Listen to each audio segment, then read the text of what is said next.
안녕하십니까. 주식 1번지의 윤정도입니다. 자, 오늘 시장의 흐름이 다소 혼조세를 떴습니다. 일본 증시도 오늘의 기준에서는 0.6% 수준의 하락이 있었고요. 국내 증시도 개장 초에 좀 강력한 흐름이 이어지나라고 했는데 아쉽게도 눌려진 거죠. 하락 반전이 아닙니다. 눌려진 정도의 수준입니다. 이러한 흐름 속에서 삼성전자는 여전히 강한 모습, 52주 고가 73,600원을 향해서 한 걸음 더 올라가는 그런 모습 보여줬고요. 어제부터 탄력받았던 자동차 완성차주들, 그 완성차 업체 기아와 현대차가 움직이니까요. 소부장 쪽도 함께 움직임을 줬죠. 이러한 흐름들이 당연히 연말까지 그리고 내년까지도 지속될 수 있느냐? 지속될 수 있습니다. 오늘도요. 2시간 동안 시장의 강세에 대한 근거, 그 명분, 그리고 실질적으로 어떤 업종을 우리가 들여다봐야 되는지에 대해서 아주 자세하게 설명을 드릴 겁니다. 그리고 교육을 진행해드리고 교육을 통해서 잡아내는 종목으로 여러분들 계좌 시뻘겋게 물들여 드릴 겁니다. 2시간 동안 EBC 경제채널과 윤정두의 주식 1번지와 함께 하십시오. 저는요, 지금부터 힘차게 달려가겠습니다.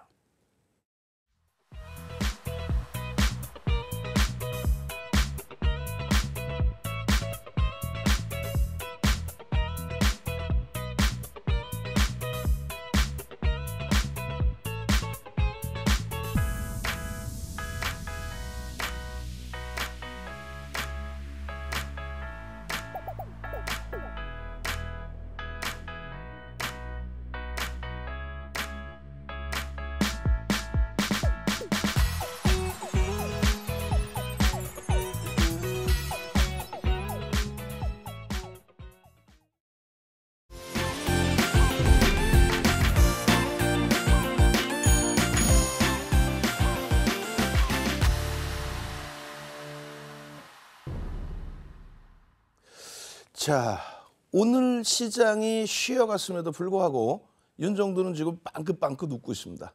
왜 이렇게 행복하냐고요? 시장 지금처럼 쉽고 좋은 장이 어디 있습니까? 에? 그냥 시장만 끝나거나 혹은 장중에 많은 분들이 시장 어려워요. 거짓말쟁이들. 시장이 지금처럼 쉬운 적은 없죠. 눈에 보이는 대로. IT 소부장은 어땠습니까? 훅 밀려 내려갔다가 그 긴 꼬리를 달고 쭉쭉 뻗어 올려놓고 다 돌려놓고 그 강한 흐름으로 잘 마감을 지어줬단 말이에요. 그렇기 때문에 계속해서 52주 고가 또 신고가 랠리를 지속할 수 있다는 겁니다. 그러한 흐름이 지속될 수 있는지에 대한 근거, 글로벌 시장에서부터 그 근거를 찾아보도록 하겠습니다. 어제 기준에서는 CPI 쪽에 대한 설명을 드렸는데 오늘은 PPI입니다. 생산자 물가지수. 근데 생산자 물가지수가 많이 안 좋게 나왔어요. 사실은 저는 지금 이것을 많이 안 좋다라고 표현을 합니다.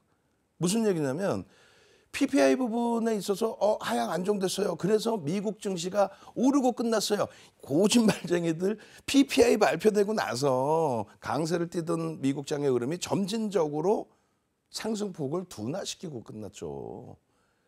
PPI 부분이 너무 낮아지는 것도 무리수가 있어요. 부담스러울 수 있단 말이에요. 어찌됐건 아직까지는 그렇게 부담스러운 위치는 아니고 적절하게 인플레이션을 잡아줄 수 있는 그런 위치다라고 아직까지는 해석할 수 있습니다. 자세히 보시면요. 지난번에도 한번 설명을 드렸습니다만 간단합니다. 생산자 물가지수 그냥 보시면 되는데 근원 생산자 물가지수라는 게 있어요. 그럼 근원이라는 건 뭐라 그랬어요? 그렇죠. 공급자에 의해서 가격이 크게 바뀔 수 있는 그게 뭐예요? 원유. 대표적으로 원유죠. 그래서 원유 가격이 굉장히 변동성이 확장될 수 있다. 그리고 식료품 같은 경우에도 자연재해나 이런 때에 공급이 원활치 못하면 가격 변동성이 클 수 있죠. 그 두 가지를 제외하고 놓고 보는 것이 근원 생산자 물가지수입니다. 소비자 물가지수도 똑같아요.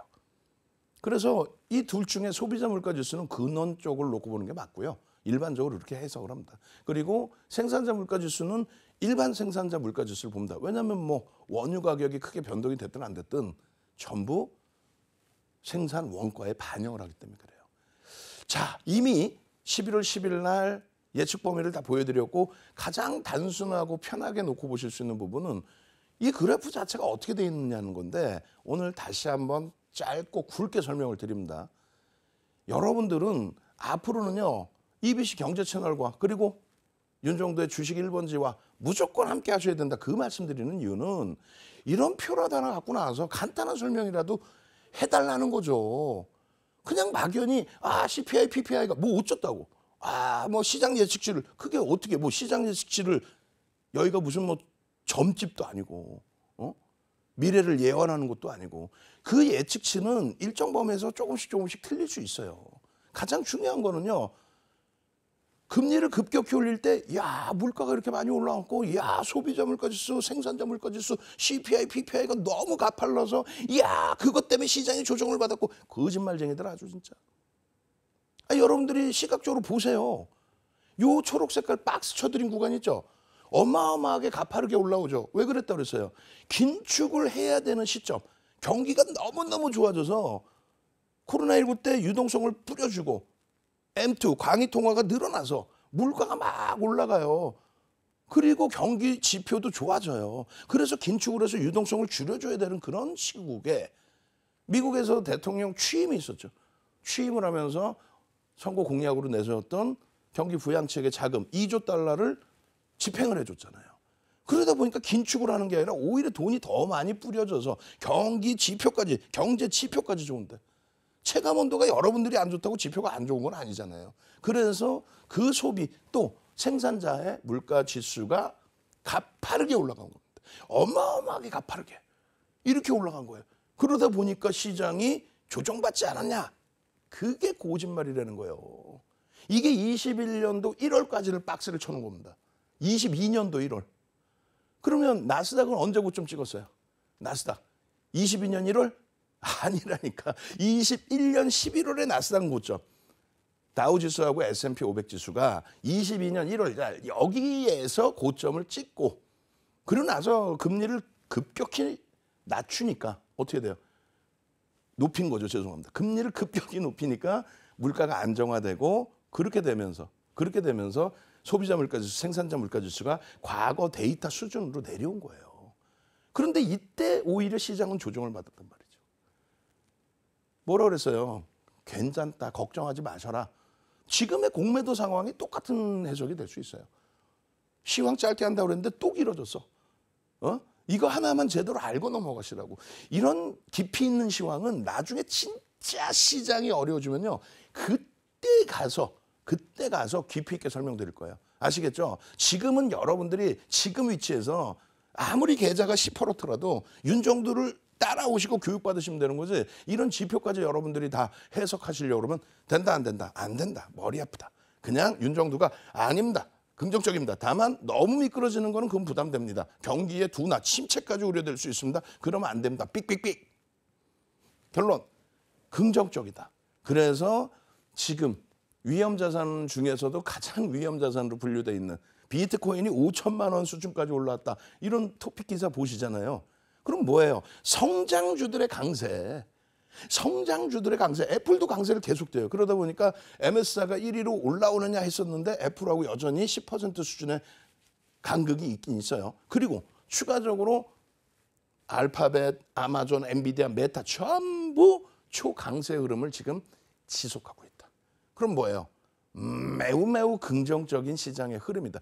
이렇게 해석을 하셔야 됩니다. 그러면 글로벌 증시에서 이러한 흐름들이 긍정적으로 나오고 있는데 우리나라는요 더 좋아지겠죠. 거기에 한 개 더 또 뭐가 있어요? 이란의 내용, 이스라엘과 하마스의 영향에 있어서 오늘 보도자료 나온 내용이 뭐라고 나옵니까? 이란에서 하마스 쪽에 직접적인 개입 안 할 거야. 그냥 확 그냥 너희들끼리 알아서 해. 그 얘기는 뭐냐면 단기전으로 마감될 수 있거나 혹은 지금 뭐 장기전이라고 표현을 한다 할지라도 제한적인 확산. 이란이 함께하지 않는다의 기준이에요. 유가 부분 지금 뭐 안정화돼 있지. 그죠? 그러니까 이스라엘 하마스 문제를 예전에 우크라이나 사태 이런 것처럼 비교하지 마세요. 진짜 그런 내용 때문에 문제가 된다면 제가 또 뛰어올 겁니다. 우크라이나 사태도 윤정도가 뭐라 그랬어요? 전혀 문제 없다라고 했죠. 농담하는 게 아니에요. 지정학적 리스크가 글로벌 증시를 휘둘린 적이 없어요. 유럽 증시도 제한적인 영향을 받았던 그리고 올해 오히려 7월 달 이후에 유럽 증시는 사상 최대치 신고가를 내요. 그런 상황에서도 툭하면 우크라이나 사태 얘기하고 지금도 이스라엘 하마스 얘기하는데 절대 그러지 마십시오. 지금은 아직까지는 민주당 정부에서 미국의 민주당 정부에서 중동 국가들과의 친화 정책을 지속하고 있는 그런 시점이다. 이렇게 말씀드립니다. 그럼 우리나라 증시 어떻게 할 거예요? 우리나라 증시에서 오늘 또 이슈 나온 게 요게 하나 나왔는데 요거 윤정도는 공매도에 대해서 뭐라 그래요? 이건 뭐 정치적으로 이슈가 크기 때문에 깊이 있게 얘기를 안 하려고 해요. 뭐 정치적인 부분 제가 정치를 알지도 못하고 저희는 아버지가 돌아가신 아버지가 경상도 마산 지금 현재 계시는 어머님이 전라도 영암 반반이란 말이야. 사투리도 반반씩 써요. 결론은 정치적인 내용을 얘기하려는 게 아니라 현실적인 내용을 얘기하는데 가장 간단한 것만 말씀드리면 이거예요. 공매도 상한 기간 90일 일어나 똑같이 한다? 그래도 똑같아요. 어차피 외국계 기관 투자자 그리고 국내 기관 투자자 입장에서는 장래 매수를 해서 상환하는 부분도 있지만 또다시 대차를 해서 상환하는 경우도 있을 수 있고 그리고 90일에 대한 부분에 대해서 의미가 그렇게 크지 않습니다. 특히 기울어진 운동장 자꾸 그러는데 담보 비율에 대해서 만약에 예를 들어서 105%를 줘요. 만약에 20배를 샀다고 칩시다. 내가 10,000원 있는데 삼성전자 일반적으로 증거금이 얼마예요? 증권사에서 20%죠. 그리고 일반적인 종목 뭐 삼성전자 20%면 다른 종목은 뭐 30%, 40% 그리고 100%짜리도 있어요. 예를 들어서 100원이 있으면 삼성전자 5배, 500원어치를 살 수 있다. 뭐 한 주도 못 산다? 그러면 얼마라고 해야 돼? 그래, 100만 원 있다고 합시다. 그럼 100만 원이 있으면 삼성전자는 5배까지는 살 수 있단 말이에요. 미수를 사용을 했을 때, 레버리지를 썼을 때. 예를 들어서 105%잖아요. 그러면은 100만 원 있으면 얼마? 100만 원 있으면 얼마? 20배. 2천만 원까지 살 수 있다. 근데 조금 밀리거나 뭐 조금 내가 본 방향성하고 조금 다르게 되면 그냥 한 방에 깡통되는 거야. 지급 이행이 가능하냐 여부를 따져서 외국계 기관 투자자, 국내 기관 투자자의 비율, 담보 비율을 조정했던 거지 그걸 차별화 두려고 조절하는 게 아니에요. 그리고 리스크 관리가 필요한 기준이에요. 여기까지만 합시다. 이거 뭐 더 얘기해봐야 피곤해. 그러니까 결론은 공매도의 기준은 시장에 미치는 영향력이 있다 없다? 없습니다. 2차 전지의 기준은요. 지금 뭐 긍정적인 내용도 많이 나오지만은 배터리 업체 가동률 3분기에 계속 하락하고 있다. 이런 부분도 같이 염두에 두십시오. 그리고 펀더멘탈적인 부분이라는 거는요. 미래의 성장성이 아니라 현재의 실적을 얘기해요. 미래의 성장성은 심리적인 면이 되는 거죠. 아직 확인이 안 됐기 때문에. 그건 기술적 분석으로 넘기십시오. 기술적 분석으로. 아시겠죠? 그렇게 하고 나서 국내 증시의 전략을 보는 거예요. 시장이 이렇게 좋은데 모든 경제 TV, 모든 케이블 경제 TV 출연하는 분들, 제작하시는 분들 다 반성해야 돼. 시장이 이렇게 좋은데 시청자분들께 막연한 자신감이 아니라 시장 좋은데 왜 힘들었어요? 계좌가 마이너스니까 힘드셨겠지. 왜 마이너스예요? 마이너스예요. 왜? 앞으로는 마이너스 나지 않게끔 열심히 교육받고 잘 대처하십시오. 이걸 강조를 드려야지. 시장이 어려워요. 왜 어려워? 본인들도 마이너스인가 보지. 이 행복한 장에 14%, 코스닥이 22% 올라왔어요. 거기에다가 7월 말에 그냥 2차 전지 전량차익 실현에 이 IT 종목 갖고 있었으면 그러면 계좌 수익이 농담이 아니라 더블이야. 시가총액 3위 SK 하이닉스가 지금 얼마에 80% 이상 올라와 있어요. 삼성전자 30% 이상 올라와 있어. 현대차 왜 이렇게 못 가냐고 조금 이따 말씀드리겠지만은 시장 대비 더 많이 올라왔어. 무슨 소리야. 욕심이 앞서면 안 되는 거고 그리고 자꾸 분위기가 아이고 시장 어려워요. 이러면 안 돼요. 글로벌 증시가 전부 사상 최대치 고점을 향해서 가고 있는데 우리나라 지수 환산으로 3,000포인트 미만에 있는 선진지상 지수가 어디 있어요? 우리나라 지수 환산했을 때 국내 증시 3,000포인트 가는 거예요?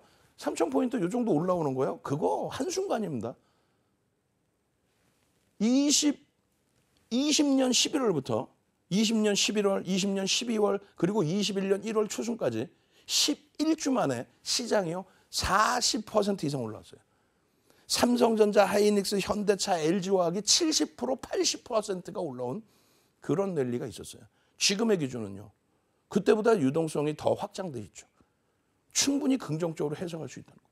그래서 이번 달 말에도 또 12월 달 포트를 구성해 드리겠습니다만 보여드렸잖아요. 10월 말 기준의 포트폴리오의 구성입니다. 10월 말 기준의 시장, 10월 말 대비해서 9% 올라와서 근데도 또 시장이 안 좋다고 그럴 거예요?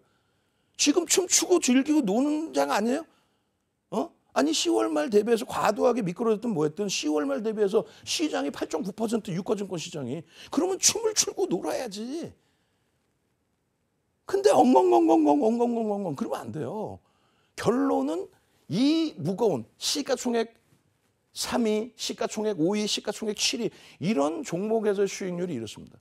한미반도체 얼마나 공포감에 떠셨어요.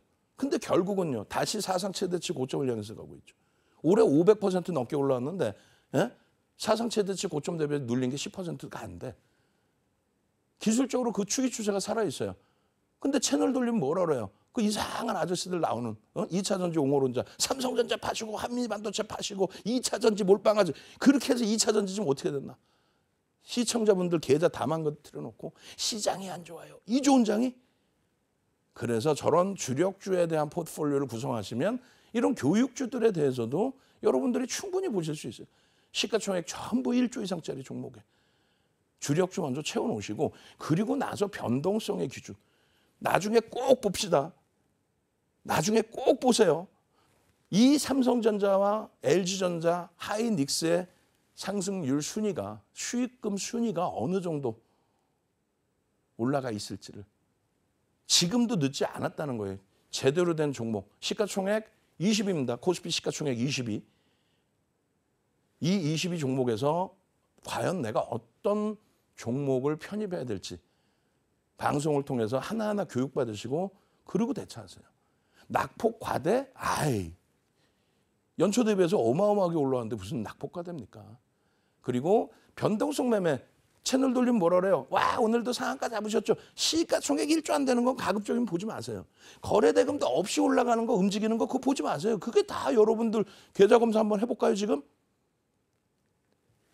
종목 어려운 거 있으면 노란톡에 전부 올려놓으세요. 제가 동영상 전략 싹 다 해가지고 다 올려드릴게요. 17개 종목 갖고 계신 분 계신다고 그랬지 아까. 올려놓으세요. 내가 내일 장중에 싹 다 그냥 17개 종목 농담이 아니라 1시간이면 1시간 동안 동영상으로 탁 전략 잡아가지고 그 근거를 오픈해서 다 올려드릴 거예요. 오늘 같은 날 시가총액 1조짜리 종목에서 리노공업이든 두산로보틱스든 얼마나 행복하고 좋아요. 이 종목에서 이렇게 움직임을 주는데 오래간만에 HD 현대인프라코어도 올라가지고 그리고 나는 매일매일 좀 단타, 변동성 매매하고 싶어요. 거래대금 최상위 종목에서 들여다보시면 돼요. 거기에 시가총액이 뒷받침되는 거. 아시겠죠? 그러면 여러분들 스스로가 이런 거를 만들어낼 수 있어요. 인공지능 종목 검색기 여러분들이 쓰는 HTS, MTS 수식 넣으시고 이런 종목 잡아내주세요. 다 잡혀서 나오잖아요. 내일도 불기둥 종목 잡아내셔야 됩니다. 저는요. 물 한 모금 마시고 와서 그럼 어떤 업종을 봐야 되나요? 그 부분 자세하게 설명드리도록 하겠습니다.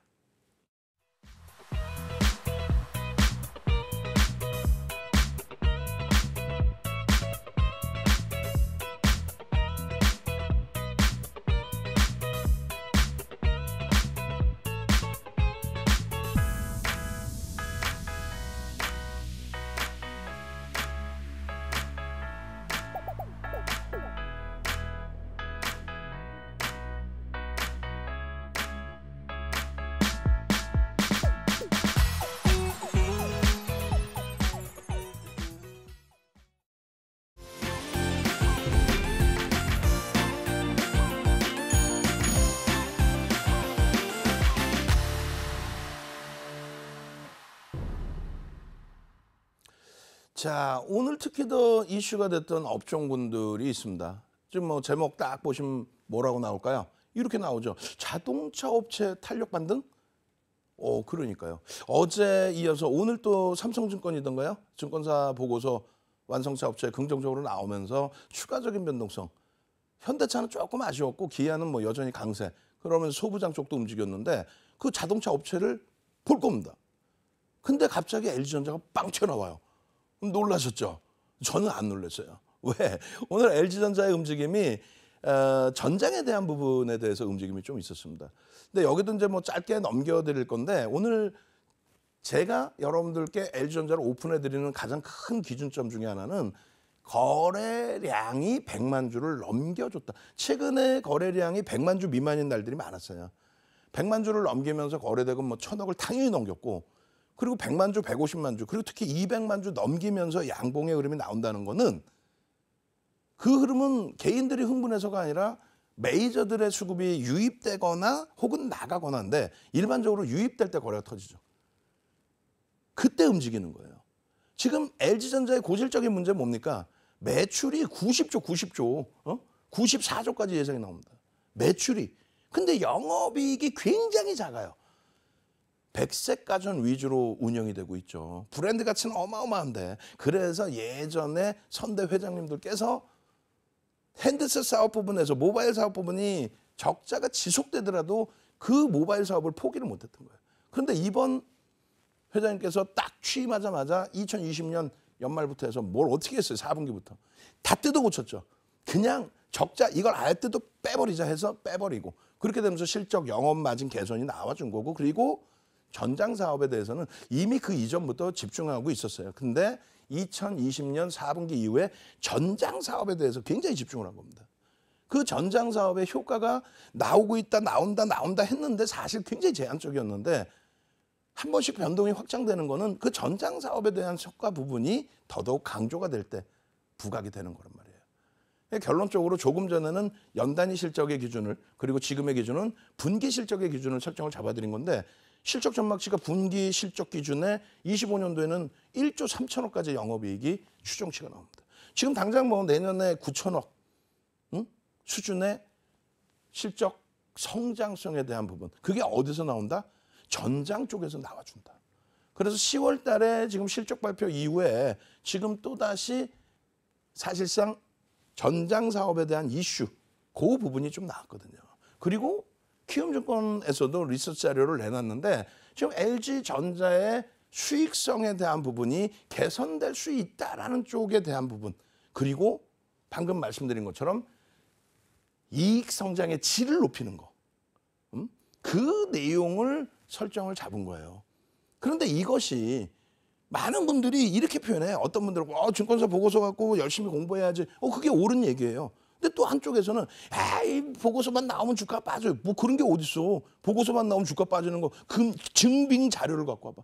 그러지 않아요. 어느 경우는 빠지는 경우도 있지만 어느 경우는 오르는 경우도 있고 중립적인 범위인데 다만 이러한 긍정적인 내용 혹은 부정적인 내용을 여러분들이 스스로 판단해 보시고 2차 전지 부정적인 보고서 나온 이후에 실질적으로 원래 안 들어왔던 외국인 기관 수급도 그대로 또 정체 상태의 흐름 속에서 주가가 변하잖아요.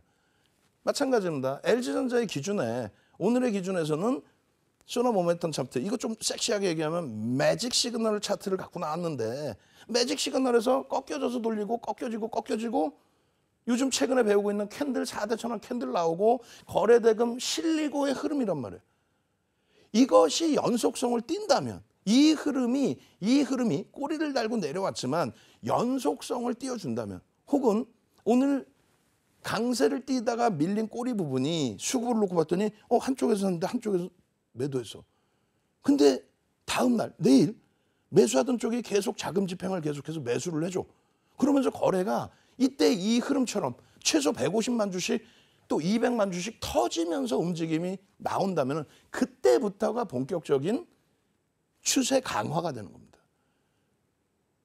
2차 전지의 그 시가총액 57조, 60조까지 올라갈 때 하루에 시가총액 막 4위까지 올라온 포스코홀딩스가 하루에 24%씩 올라오는 그런 오버슈팅을 나는 좀 보고 싶어요. LG전자 정확하게 말씀드릴까요? 2020년 12월 23일 날 9만 원일 때 약보합에서 상한가 갔어요. 그거 어떻게 기억하냐고? 주력 포트폴리오죠. 거기에 그날이 윤정도 음력 생일이었거든. 생일날 강해 항상. 농담이 아닙니다. LG전자의 상한가 저는 36년 주식하면서 두 번째 본 것 같아요. 그날 기준에. 결론적으로 그러한 흐름도 나올 수 있습니다. 근데 그러한 흐름이 나오려면은 선행되는 게 거래대금입니다. 그 거래대금이 소형주는 개인들 위주에서 움직일 가능성이 높지만 대형주가 거래대금이 실렸다는 것은 메이저의 수급이 유입됐다. 그러한 해석을 하시면 돼요. 그래서 굉장히 중요한 위치다. 100만 주를 지속적으로 넘기면서 흐름을 줄 것이냐. 그거 꼭 체크하십시오. 저도 함께 체크를 할 겁니다. 펀더멘탈적인 부분은요. 절대 고평가 아니죠. 저평가 인식 잡으실 수 있습니다. 그럼 두 번째 자동차 업종의 두 번째는요. 현대차 기아죠. 근데 오늘은 현대차 위주로 봅니다. 당연히 똑같이 보시면 돼요. 그리고 현대차 기아가 움직이면서 성우하이텍도 움직이고 여타 종목군들도 따라 움직이죠. 아직까지는 아니에요. 아직까지는. 무슨 얘기냐면은 완성차가 방금 LG전자 설명드린 것처럼 완성차 쪽에서 실적이나 이런 부분 다 검증됐어. 우리나라에서 올해 영업이익 1위가 현대차입니다. 올해 영업이익 3위가 기아입니다. 사상 최대치 실적이에요. 2020년 당시 대비해서 주가 변동이 거의 없어. 이건 아니지. PER이 3배, 4배? 아이고, 이런 저평가가 어디 있어요? 그런데 움직이려면 메이저가 움직여줘야죠. 수급이 더 들어오는 게 확인돼야 돼. 그러면 거래가 터진다니까. 그때 움직임을 보는 거예요. 그래서 우리는 주력 포트폴리오의 25%의 비중을 설정을 잡아드리고 있고 그 변동성에서 현대차 기아가 2020년 11월부터 2021년 1월 달까지 그 폭발적인 시세가 나올 때 11주 만에 막 80% 100% 더블 나올 때 현대모비스가 21년 1월 11일 날인가요? 현대모비스가 그 당시 시가총액 10위 현대모비스가 장중 상한가를 찍습니다. 그런 흐름이 자동차에서 또 나올 수 있어요. 다만 거래대금이 터진다 그랬죠. 거래대금이 터지고 난 다음 들여다보셔도 돼요. 그래서 지금은 포트폴리오의 구성을 잡는 거고 변동성의 매매 시세 좀 내주세요. 그거는 거래가 완벽히 터지는 거. 최소 얼마? 오늘 거래가 제한적이었지만 100만 주 이상 터져야 됩니다. 우리는 항상 교육을 통해서 교육을 하면서 현대차의 기준에 편입 설정 범위, 기준 거래량 잡아드렸죠. 이거는 윤정두가 공중파부터 해서 케이블 경제 TV 22년간 방송 나가면서 이렇게 해주는 방송 하나도 못 봤어. 부채도사의 윤정두가 아니잖아요. 이런 대형주는 그나마 나. 위메이드 같은 경우는 변동성이 있잖아요. 그죠? 내일 갭 상승 나올지 갭 하락 나올지 어떻게 알아? 얼마에 사십시오. 그런 게 어디 있어. 지금 현대차의 경우는 방금 말씀드린 것처럼 OMA, 20MA 평균 거래량을 넘기고 양봉이 나오든 아니면 하루에 100만 주씩 따박따박 형성되면서 추세 강화가 연출이 되든 그렇게 되면은 폭발적인 시세 분출을 기대해 볼 수 있습니다. 금요일 날에도 이 흐름 3거래일째 지금 강세를 띄고 있으니까 이 흐름을 거래가 터지면서 흐름이 나오는지를 지켜보셔야 되는 거예요. 방금 말씀드린 것처럼 컨센서스 어때요? 12개월 후 기준에 앞으로의 전망치의 컨센서스 4.16, PBR 0.6배입니다. 굉장히 저평가죠. 그죠? 전기차 완성차 업체예요. 테슬라랑 연동돼서 가도 상관없는 거고 2차 전지보다 더 강해도 상관이 없었던 상황이었어요. 컨센서스는 계속 상향이에요. 올해도 13조 예상해서 영업이익이 15조까지 계속 올라온 겁니다.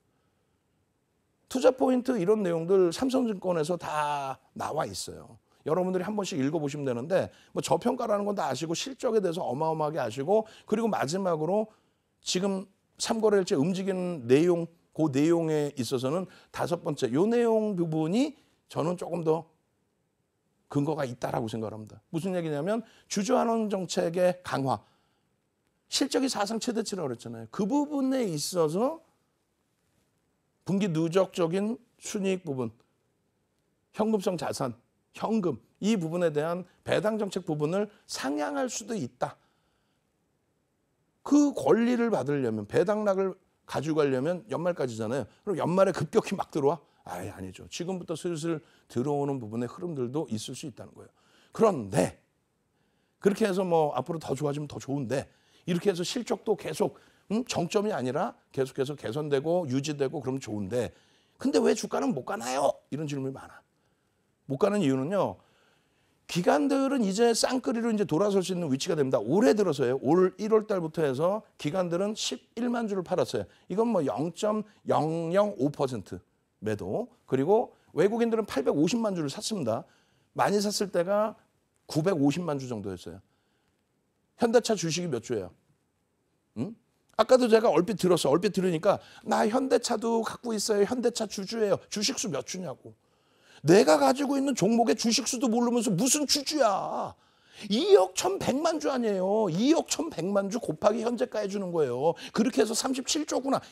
이 정도는 알고 있어야 기본적인 예인 거야. 현대차에 대한. 2억 1,100만 주짜리에 8조 보면 얼마예요? 4% 이상을 산 거예요.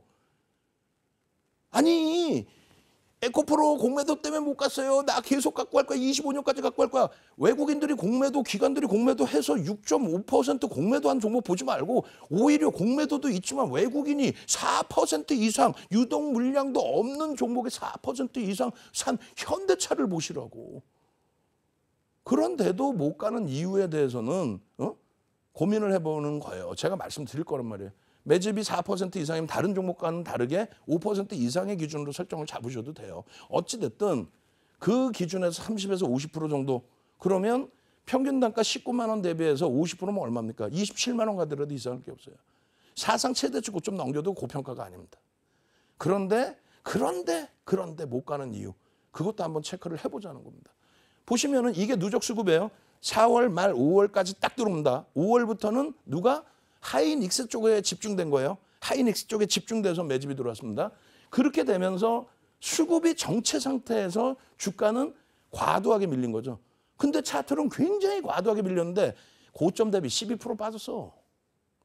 무슨 얘기냐면은 시장 붕괴되고 있을 때 현대차는 안 빠진 거예요. 시각적으로 많이 빠진 것처럼 보인 거지. 오히려 지금 시장 12% 올랐잖아요. 유가증권 시장. 현대차는요. 1월 저점 대비해서 얼마? 12월 말 종가 대비해서 얼마? 20% 가까이 올라왔어요. 20% 가까이. 여기까지 올라올 때 40% 이상 올라왔다가 수급이 정체 상태에서 12% 밀린 것뿐이지 실적이 악화됐거나 수급이 나갔거나 그러지 않는단 말이야. 여기서 들어오면 돼요. 다른 쪽에 쏠림 현상이 있었기 때문에 멈춰 있었다. 그리고 엔화의 악세 속에서 이 정도의 강세면은 이거는 진짜 엄청난 실적. 또 메이저들이 인정하는 흐름이라는 거 그렇게 인식하시는 게 옳다. 요거 좀 넘기는 거 12%라고 그랬잖아요. 21만 원 15%만 움직여도 쭉쭉 뻗어갑니다. 전체 조건은요. 수급이 들어와야 된다. 수급이 들어오면 어떻게 된다? 이런 거래량 거래 대금이 터집니다. 최소 5MA 20MA 주봉이죠. 최소 5MA 20MA 하루에 100만 주 이상씩은 터져줘야 돼. 최소. 그렇게 해서 움직임이 나오고 슈팅이 나오면 양봉 저 크기의 양봉 쭉쭉쭉 행복해질 거란 말이에요. 나중에 12월 말 또 1월 달에 현대차 24만 원 가 있는지 안 가 있는지를 같이 한번 들여다보시자는 거야.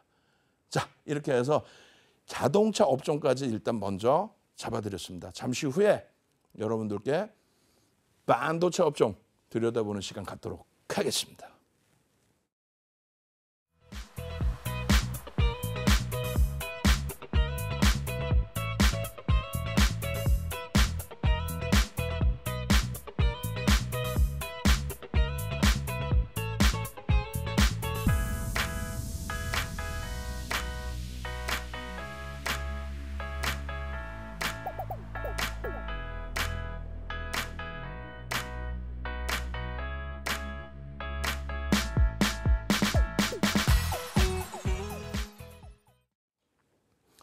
자, 시간이 너무 없습니다. 뒷부분에 종목도 많고 봐야 될 것도 많은데도 현대차 뭐 자주 보지 못하니까 또 LG전자 자주 보지 못하니까 왜? 거래 대금이 제한적이어서 자주 못 본 거예요. 반도체 쪽에서는요. 뭐 필라델피아 반도체 지수 어마어마하잖아요, 지금. 그 과정 속에서 지금 새롭게 또 인공지능 AI 반도체 MS 알파벳 아마존 시가총액 2위, 시가총액 3위, 시가총액 아마존 4위입니다. 이런 업체들의 AI 관련된 서버, 클라우드 사업 부분, 이 부분에 대한 D램 반도체 기준. 그 부분에 대해서 굉장히 지금 시장은 흥분 상태에 놓여져 있는 거예요. 근데 그게 검증됐느냐 부분이잖아요. 그 GPU에 대해서 검증된 내용을 매일매일 설명드리고 있어요. 그럼에도 불구하고 삼성전자 갖고 어떻게 원금 회복하겠어? 하이닉스 갖고 어떻게 원금 회복하겠어? 그러시는데 원금 회복이 아니라 수익을 내시란 말이에요. 수익을. 지금 D램 시장의 회복과 함께 삼성전자의 시장 점유율도 자신감 있게 얘기하죠. 대형사는요, 보수적으로 얘기하지 자신감을 펼치는 경우가 드물어요.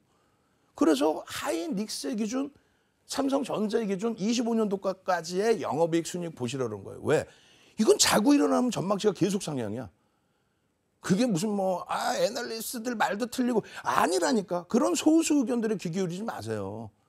정상적인 부분에서 메이저들의 수급과 그리고 그들이 들어온 이유를 생각해 보시라는 거예요.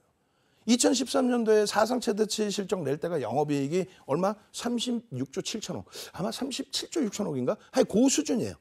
그 수준에서 실적이 둔화됐다가 이때 2017년도에 53조 6천억이잖아요. 근데 딱 요맘때쯤에 전망했을 때 얼마냐면 30조 조금 넘기겠다 전망했어요. 그게 자고 일어나면 실적 전망치가 계속 바뀐 거예요. 그렇게 되면서 사상 최대치. 하이닉스도 똑같았고. 근데 지금이 여러분들이 한번 관심 가지시면서 여러분들 종목이니까 나중에 한번 확인해 보시란 말이에요. 내일 아침에 일어나서 또 그 다음날 일어나서 보고서들이 계속 나오게 되면서 어떻게 돼요? 지속적으로 컨센서스가 상향됩니다. 실적 전망치가 계속 상향돼요. 그러다 보니까 이렇게 공격적인 매수가 들어오는 거야. 하이닉스 우리나라에서 쌍끌이 매수 1위. 삼성전자 우선주도 2위. 삼성전자가 원래 더 많습니다만 기관들의 매도가 2,500만 주. 59억 주에 2,500만 주면 얼마예요? 0.4%? 어? 외국인들의 매수는요. 59억 주. 3% 이상의 매집입니다. 상장 주식수 대비해서 대주주가 33% 가지고 있고 외국인이 64% 갖고 있는 그런 종목에 54%죠. 그런 종목에 이러한 매집이 돼 있고 6만 7천 원이 평단이에요. 주가의 변동성의 확장 부분은 충분하게 요 위치 30에서 50%를 볼 수 있다는 거예요. 그러면 얼마예요? 그것만 해도 사상 최대치 신고가 넘깁니다. 야, 삼성전자가 사상 최대치 신고가 넘길까? 아니, 얘가 넘겨야 지수가 간다니까. 우리나라 빼고 선진 지수는 다 3,000포인트 위에 있고 유럽과 일본은 사상 최대치 고점을 넘겼고. 근데 왜 삼성전자 하이닉스 못 간다고 생각하세요? 그 어마어마한 실적을 내고 있는데. 예? 실적 25년도 순이익이 1조도 안 나오는 업체 가지고 기도하고 25년까지 우리나라 시장 점유율이 높아질 거예요. 나는 그러니까 2차 전지를 무조건 갖고 갈 거야. 그런 거 그 이상한 사람들 얘기 듣지 마시고 제대로 된 기업의 실적 올해 들어 30% 이상 올랐어요. 하이닉스 올해 들어서 80% 이상 올랐습니다. 그게 여러분들의 실적인 거예요. 그게 여러분들의 수익인 거고 여러분들 계좌의 수익인 거야. 아까 누가 현대차 갖고 계신다고 그랬죠. 박수 쳐드린다니까. 물개 박수. 그냥 뭐 주식시장에 뭐 한번 어떻게 해보면 막 템버거라고 얘기하는 사람들 방송 출연시키면 안 돼. 농담이 아니라. 왜 그런 사행성을 조작해? 혼날라고 그냥. 떼찌떼찌 해줘야 돼. 떼찌떼찌. 여러분들 스스로가 반성하시는 거예요. 누굴 탓할 이유가 없는 거야. 얼마나 흥분되고 행복하고 좋습니까? 제대로 된 종목에서. 업황이 호전될 때 기준에서. 그러니까 이렇게 우리는 반도체 기준에서 하이닉스의 실적에 대한 전망치 10조를 넘긴다고 하고 있어요. 25년도에. 이게 한 달 만에 20% 상향된 거예요. 8조 5천억, 8조 8천억에서. 지금 이 하이닉스에 대해서 얼마나 많은 전망을 해드렸어요. 우리가. 올해 80% 이상 올라왔다고. 아니 외국인기관 쌍끌이 1위예요. 4% 매수했다고. 4% 넘게 7억 2,800만 주짜리 종목에. 외국인 기관 투자자, 국내 기관 투자자 그냥 매수. 평균 단가 대비 30에서 50%? 그게 16만 원이란 말이에요. 매집의 목표가. 기술적으로 갭이 나온 이 엄청난 힘에 대한 부분의 목표 주가는 15만 1,500원. 사상 최대치 고점 15만 500원. 두 종목은 펀더멘탈이 뒷받침되는 수급, 매집과 거래 대금인 거예요. 그러면 한미반도체는요. 펀더멘탈 안 돼. 주성엔지니어링 펀더멘탈 안 돼. HPSP는 안 돼. 하나마이크론 안 돼. 다만 먼 훗날이 아니라 바로 수주를 받았어요. 한미반도체도 지금 9월 달에만 하이닉스의 수주를 1,000억을 받았습니다. 그 흐름이 HBM에 대한 그 수주 또 고마진 사양 D램 이쪽에 대한 수주 이런 부분이 협력사가 늘어날수록 그럼 한미반도체의 목표는 높아질 수 있다. 다만 지금은 조금 더 검증받아야 된다. 이게 펀더멘탈적인 분석이에요. 기술적인 부분은요. 계속 나와주잖아요. 계속 나와주잖아요. 그렇게 되면서 이 캔들의 패턴을 그냥 개인들이 만들어가니까 시가총액 6조 5천억짜리가 9,700만 주짜리 곱하기 지금 6만 7천 원대까지 올라간 그리고 지금 현재 6만 2,500원이에요. 이렇게 빵 떨어지니까 뭐라 그래? 2차 전지 옹호론자들이 거봐 한미반도체 거품이라 그랬잖아. 삼성전자도 팔고 얘도 팔고 삼성전자도 52주 신고가를 향해서 가고 있고 얘는 신고가 사상 최대치를 넘기고 눌림폭이고 2차 전지는 지금 회복이 안 돼. 왜 소중한 자산을 그런 식으로 운영하시려고 그래요? 펀더멘탈적인 부분과 기술적인 부분 특히 펀더멘탈 부분은 완벽하게 지금 실적이 나와 있는 기준 하이닉스는 적자인데요. 적자더라도 지금 누적적으로 받아놓은 수주 내년 내후년치가 아니라 바로 4분기 또 내년 1분기에 연동돼 있는 수주 내용들 이게 어떻게 한미반도체가 주봉 기준에 하락 추세입니까? 월봉 기준에서 어떻게 한미반도체가 이게 하락 추세가 될 수 있겠어요? 이게 전체 반도체주들의 흐름입니다. 소부장 쪽의 흐름도 하루아침에 움직임이 나온 게 아니에요. 반도체 소부장 쪽의 흐름은 5월 이후에 본격적으로 움직인 거고 5월 이후부터 해서 변동성이 확장이 된 거고 지금은 그 어느 업종군보다 거래대금이 나쁘지 않다는 거예요. 그 흐름을 꼭 인식을 하셔야 돼요. 아시겠죠? 그러면 자동차와 반도체의 극대형주의 기준에 삼성전자, 하이닉스 그리고 현대차 또 LG전자까지 그리고 한미반도체 같은 거래대금이 형성되어 있는 쪽 수급이 7% 이상 매집이 되어 있는 쪽 이런 쪽에 그럼 보시는 거고요. 다시 말씀드리지만은 11월 달 말에 11월 마지막 거래일에 종가 기준으로 종목을 설정을 해서 이 종목에서 크게 바뀌지는 않을 거예요. 비중만 조금 조절해 드릴 겁니다. 그렇게 해서 12월 포트폴리오 오픈해 드릴 거예요. 이 포트폴리오가 11월 말까지 또 연말까지 어떤 수익이 나오는지 한번 같이 보시자는 거예요. 그 이후에 이러한 변동성 종목군들 그것도 무조건 시가총액 1조 이상짜리 지금 한 250 종목 정도 돼요. 250 종목이나 있는데 왜 자꾸 소형주 이상한 거 시가총액 1,000억짜리 2,000억짜리 감당 안 된다니까 여러분들이. 여기 검색기에 이렇게 나오지만 루닛의 변동성 솔직히 감당됩니까? 안 되니까 자꾸 위험고지해 드리는 거예요. 신성 델타테크는 아예 언급조차 잘 안 하죠. 시가총액만 높은 거지 리스크 관리가 잘 안 된단 말이야. 그래서 교육받고 제대로 된 쪽의 기준을 좀 보자. 이렇게 여러분들께 내일장 공략주 오픈을 해드릴 테니까 기준 거래량이 어떤 건지에 대한 고민도 해보자. 그 내용을 말씀드리는 거예요. 그래서 이러한 종목군들의 범위를 교육받고 스스로 잡아 넣으십시오. 어제 나온 종목이 뭐였어요? 이수페타시스. 저평가예요? 저평가 아니라고. 이거 정확히 5월 말에는 저평가였어요. PBR은 2배 수준이었지만 PER은 6배, 7배 했거든. 그때가 언제? 5월 말 얼마였는데? 10,000원. 시가총액은 6천억. 그러면 삑삑삑 1조가 안 되니까 안 되잖아. 그러니까 6,200만 주짜리거든요. 그러면 얼마? 15,000원, 16,000원 넘길 때 1조 넘길 때 그때부터 보는 거예요. 사실상은. 그때부터 외국인 기관 쌍끌이로 13% 매수 들어오고 4만 원대 초반까지 그냥 다이렉트로 그냥 쫙쫙쫙. 왜요? 왜긴 왜야? 엔비디아 발. PCB에 대한 수요. 그 부분의 성장성. 근데 저평가야 아니야. 저평가 아니라고. 그러니까 펀더멘탈적인 부분은 진짜 수주 받아오는지 그 정도 보고 왜? 명분은 있어야 되니까. 그 다음 범위에 심리와 수급을 보는 거예요. 그 수급에 외국 기관이 들어왔다가 4만 원대 고점 찍고 다 팔았으니까 3만 원이 깨졌겠죠. 그 이후에 다시 움직이는 겁니다. 어떻게? 거래대금을 수반하면서 어제 같은 날 17% 막 폭등이 나오면서 오늘 추가적으로 막 2%, 3% 올라가면서 그 흐름에 기준점을 설정해서 놓고 보는 거예요. 그러니까 결론적으로 이수페타시스 검색에 포착되고 10% 고점 찍고 탈퇴가 돼요? 그러면 차익 실현하셔야지. 그리고 또 포착돼? 그럼 또 들어가는 거야. 그 기준에 나는 이수페타시스를 진짜 성장성을 좋게 봐서 끝까지 가지고 갈 거야. 그러면 그 기준대로. 그렇지 않고 변동성 매매를 할 거야. 그러면 이때 말씀드린 시가총액 이제 딱 1조 넘어가는 이런 시점에 상승장악 확인형 뜨고 나서 단 한 번의 매도 사인이 없어.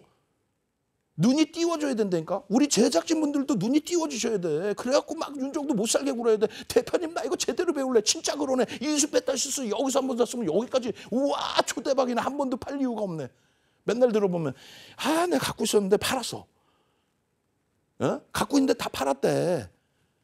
뒤져보면은 일주일 동안에 뭐 수십 종목을 매매하시고 그래. 일반 시청자분들. 그러시면 안 돼요.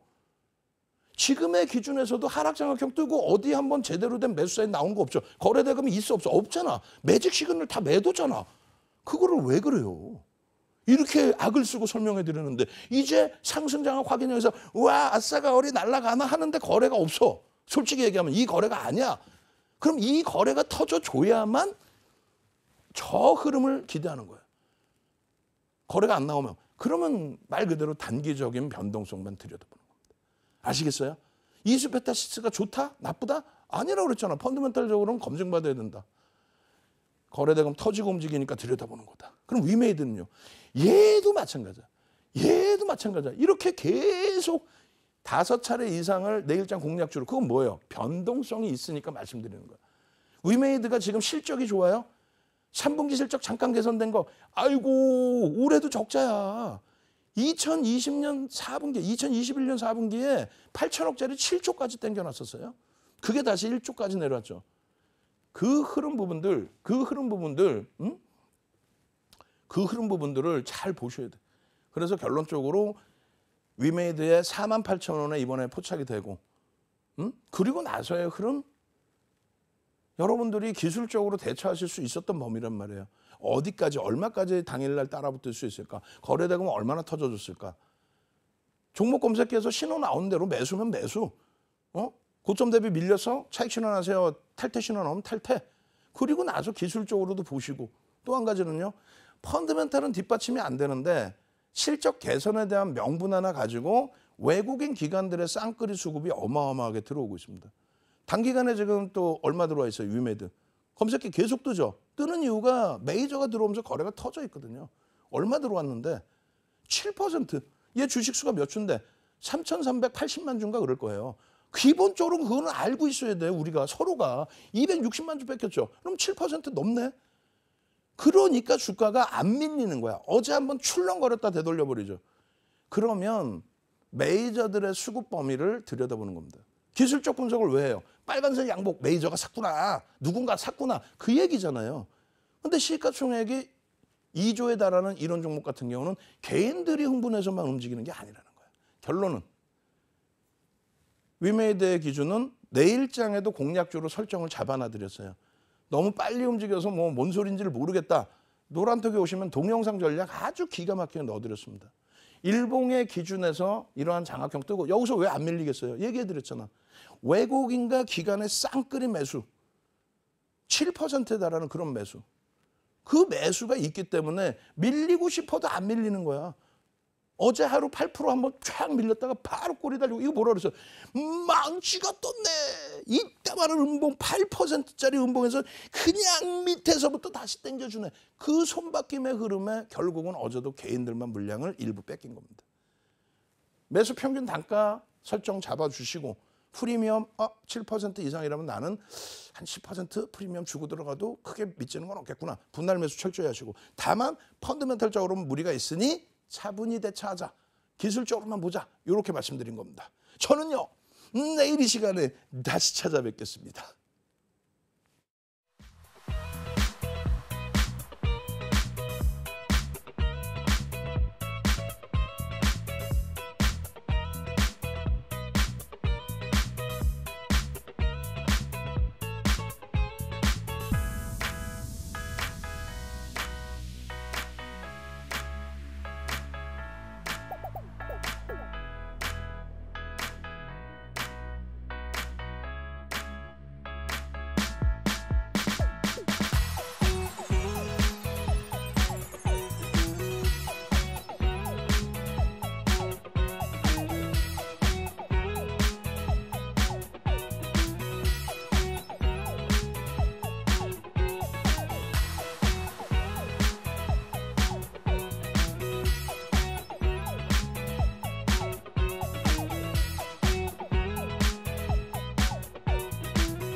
안녕하십니까. 주식 1번지의 윤정도입니다. 기다리셨던 교육 시간입니다. 나도 이런 종목 사고 싶어요. 강의도 듣고 그리고 종목도 받아가고 지금 강의 시간에 오픈되어 있는 종목으로 고점에서의 차익 실현도 제대로 다 하셨을 거고 그리고 지금 막 신고가 랠리가 나오는 종목도 다 받아내셨으리라 절대 믿어 의심치 않습니다. 우리가 최근 들어서 가장 화두가 되는 거 이제는 조금 사실 2차 전지도 그 화제거리가 주춤거리고 있어요. 사실은 2차 전지 옹호론자들도 슬슬 발을 빼고 숨어 들어가고 안 보이기 시작한단 말이에요. 여러분들은요. 두 번 다시 이 고점 자리를 놓치는 그런 우를 범하지 마시고 완벽하게 저점에서 매수해서 완벽하게 최고점에서 차익 실현하시고 이런 자리에서 야 한번 들어가 볼까? 허허 이렇게 춤을 추실 수 있어야 돼요. 야 반등 끝내주게 나오겠구나 해가지고 막 꼬리 달려 내려오는데도 25년까지 가지고 갈 거야 이러면 안 되시고 세상에서 제일 쉬운 게 주식이라고 그랬잖아요. 윤정도는 실전 투자대회 7번 우승했죠. 이걸 바탕으로 7번 우승한 거예요. 13배 가는 이런 종목을 바탕으로 이런 종목 한 번 매수하면은 그냥 끝까지 가져갈 수 있잖아. 그리고 고점에서 딱 차익 실현하고 나니까 세상이 행복한 거야. 시장이 12% 올라오고 유가증권 시장 12%, 코스닥이 22% 올라왔는데 그래서 우리는 아 행복해. 우린 여기서 차익 실현했고 IT를 또 하이닉스에서 80% 수익 내고 있어. 아 행복해. 아 자동차도 한번 사볼까 이러고 있는데 시청자분들 중에서 일부, 저는 일부라고 생각합니다. 일부 분들이 아이고 이거 어떻게 이거 반토막 났는데 아이고 이거 나 요만큼만 원금 회복 요만큼만 하면 나 손절하고 나올 거예요. 그러놓고 또 이렇게 올라가다 꼬리 달리시면은 정리해야 되는데 자꾸 채널 돌리다 보면은 아 이거 이만큼 갈 거예요. 삑삑삑. 가장 단순한 논리를 보십시오. 첫 번째 펀더멘탈적인 부분이 안 된다라고 하면은 미련을 버리셔야 돼요. 펀더멘탈이 안 되는데도 주가가 14배씩 올라오잖아요. 그러면 마지막 자리에서 미련을 버리실 수 있는 거예요. 있어야만 되는 거예요. 있어야만. 다시 봅니다. 자, 너무너무 쉽죠? 4대 천왕 캔들, 300년당 캔들 수백 가지 패턴이 있는데 그중에 4가지 패턴, 윤정도가 말씀드리는 4대 천왕 캔들, 상승 잉태 확인형, 누구나가 다 알고 있는 이 패턴 하나만 여기서 그냥 딱 잡아내셔도 다음 주부터는 어디서 살고 어디서 손절을 해야 되는지까지 이제 공부를 해드릴 거예요. 교육을 해드릴 거예요. 여기서는 난 너무 못 샀어요. 여기서 어떻게 사지? 모르고 있었어요. 그러면 그 다음 범위에 사실 수 있었어야지. 진행형이니까 어디서 따라붙어도 사실은 상관없어요. 근데 패턴을 난 다시 보고 싶다. 그러면 어디서든 살 수 있어야지. 어디서든 살 수 있었어야 되는 거예요. 특히 82만 원에서부터 50만 원 이탈되고 다시 그냥 강력하게 감싸 안고 돌릴 때 기준에서. 그러고 나서 최고점은 아니더라도 여러분들이 무릎에서 사서 어깨에서 팔고 싶다며. 최고점은 아니더라도 최소 아무리 늦어도 100만 원. 이 교수형이 뜨고 나서 교수형이 아니라 석별형이죠. 석별형이 뜨고 나서 어떻게 돼요? 무너져 내릴 때 정리를 해야 되는 필연적인 구간. 그게 100만 원 수준이란 말이에요. 늦어도 여기서는 정리가 끝났어야 되는 거야. 늦어도 아무리 늦어도. 그리고 이왕이면 교육 끝까지 다 받으셔가지고 최고점, 발바닥에서 사서 최고점에 차익 실현하실 수 있는 그런 여러분들이 되셔야 돼. 1등이 되셔야 돼. 주식 1번지와 함께. 나는 1등이에요. 이렇게 되셔야 돼요. 이 모든 패턴들이 여러분들은 시각적으로 탁탁탁탁탁 다 보이셔야 되는 거예요. 꼭 보이셔야 되는 거예요. 이렇게 되시리라 믿어 의심치 않습니다. 요거요. 뭐 한 달만 딱 교육 받아도 돼요. 이런 식으로 하루에 50분씩 4주만 교육 받으셔도 캔들의 척척 박사, 우리나라 1등 전문가가 되는 겁니다. 채널 돌리실 이유가 없어지는 거예요. 여러분들이 방송 나오셔서 강의를 하실 수 있게 되는 거예요. 그거 배우고 나서 나중에 이제 이동평균선과 거래량 이렇게만 딱 배우시면은 그 다음부터는 뭐 일목균형이든 뭐 볼린저 밴드든 나머지 보조 지표든 그거는 다 캔들 이동평균선 거래량의 보조 지표다. 금융공학도들이 컴퓨터 발달 이후에 만들어 놓은 내용이다. 이렇게 딱 정리가 끝날 겁니다. 벌써부터 흥분되시죠? 흥분되셔야 돼요. 이거 빨리빨리 배우고 싶잖아. 그죠? 요거만 배우시면 수익률대에 1등합니다. 그래서 캔들의 기준에서는 시가와 종가와 고가와 저가 그 명칭 부분이 있는데 처음에 시작할 때 가격, 그 가격보다 위에서 끝나면 양봉, 처음에 시작한 가격보다 밑에서 끝나면 음봉. 그리고 위에 꼬리, 아래 꼬리의 기준, 이 꼬리가 더 길 수도 있고 더 짧을 수도 있죠. 이 꼬리의 기준은 장중의 고점과 장중의 저점. 근데 이 꼬리가 달렸다는 거는 위에서는 눌렸다는 거고 밑에서는 돌렸다는 거죠. 힘의 세기를 가늠하실 수 있어야 된다. 그 말씀 드리는 겁니다. 아시겠어요? 그렇게 하시고 그 다음 범위에 양봉, 음봉 다 들여다보셨으면은 그 다음 범위에는요. 장중에 이렇게 올라가는구나. 또 혹은 주봉이나 월봉이 이렇게 올라가는구나. 엄마 계속 갈 줄 알았더니 꼬리가 달려버리네. 이거 어떻게 하지? 이야 이거 왜 밀릴까? 그 이유에 대해서도 점검하실 수 있어야 되고 그리고 이 변동성의 크기가 어느 정도였는지 이런 자락에서 왜 안 파냔 말이에요.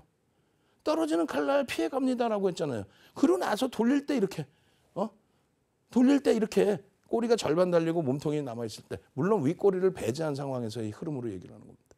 혹은 도지가 형성됐을 때 이거는 펀더멘털 대비 과하게 프리미엄이 높아. 그러면 여기서라도 정리. 그렇지 않아. 이거는 바닥권이야. 강력하게 돌릴 거야. 그러면 여기서 편입. 그런 기준점을 캔들 하나만 가지고도 설정하실 수 있어야 돼요. 그 내용들을 지금 이렇게 보여드리는 겁니다. 얼마나 못 들어집니까? 어이구 슉슉슉슉슉슉. 저는 이걸 보면서 이거 뭐 진짜 마법인가? 얼마나 멋있어. 이거 마법이에요 이거? 농담해요. 얼마나 행복해. 이거 시간 조금 남는 것 같으면 백으로 돌렸고 이거 또 한번 설명 아주 그냥 기가 막히게 해드려봐. 여러분들 기준에서 설정을 잘 잡으셔야 돼요. 그래서 결론적으로 오늘 기준에 이 부분에 대한 복습은 이렇게 잡아드릴 건데 어떻게 잡아드릴 거냐면 여기서 잘 보시면 돼요. 여러분들이 분봉 매매 하실 때도 마찬가지예요. 내 기준 잡기 참 애매하다 하시면 예를 들어서 이 미끄러져 떨어져 내려오면은 지금 뭐 빨간색으로 돼 있긴 합니다만 초록색으로 바꿔드릴까요? 오케이. 내가 바꿀 줄 알아. 다 쓸 줄 알아 이제는. 이 파란색으로 하고 싶은데 내일 배우겠어요. 꼭 배울게요. 이렇게 해서 초록색의 기준에 음봉이 떨어져 내려와 있잖아요. 이것을 이렇게 돌리는 과정에서 어떻게 되는 거예요? 음봉의 기준과 꼬리의 기준 이게 망치형이란 말이에요. 캔들 하나 가지고 별이 3개다. 수백 가지 패턴이 있는데 별이 3개짜리 7개뿐이 없고 그중에서 윤정도는 4대 천왕만을 교육을 해드릴 거다라고 말씀을 드렸는데 그중에 캔들이 2개가 돼서 별이 3개인 장악형, 캔들이 3개가 돼서 별이 3개인 샛별형, 석별형 그리고 상승 잉태화 기념. 근데 캔들이 딸랑 하나 있는데 이게 별이 3개란 말이에요. 캔들이 딸랑 하나 있는데 이게 별이 3개야. 결론은요. 이 힘의 강도를 여러분들이 느끼실 수 있어야 돼요. 그런데 아무 데서나 이런 게 떴다고 다 망치형이냐? 아니라니까. 가격의 조정, 기간의 조정, 그리고 변동성의 크기가 확정이 돼야 됩니다. 그것을 이해를 하실 수 있도록 이 망치형 하나 가지고 또 교수형 하나 가지고 하루에 1시간씩 해드린다고. 그래서 그 패턴을 배우기 위해서는 이렇게 우산형이 있다. 우산형이란 이 모양, 맨날 보는 모양 아니에요. 몸통이 조금 작을 수도 있고 몸통이 더 크면 안 돼. 꼬리가 최소 몸통의 절반 이상이어야 됩니다. 그래야 우산형이에요. 이것을 뒤집어 놓은 게 있고 그리고 여러분들이 흔히 얘기하는 양봉과 음봉이 있는데 얘도 꼬리가 최대한 짧아야 돼. 양봉, 음봉. 꼬리가 길면 양봉, 음봉이 아니지. 그리고 4번째 도지. 십자가라는 뜻의 도지. 몸통이 조금 달릴 수는 있어요. 그럼 스타. 그것도 어느 위치에 놓여져 있는지 그건 뭐 상관이 없어요. 이 4가지가 합쳐져서 캔들의 패턴이 수백 가지가 나온다. 그중에서 신뢰도가 별 2개냐 3개냐.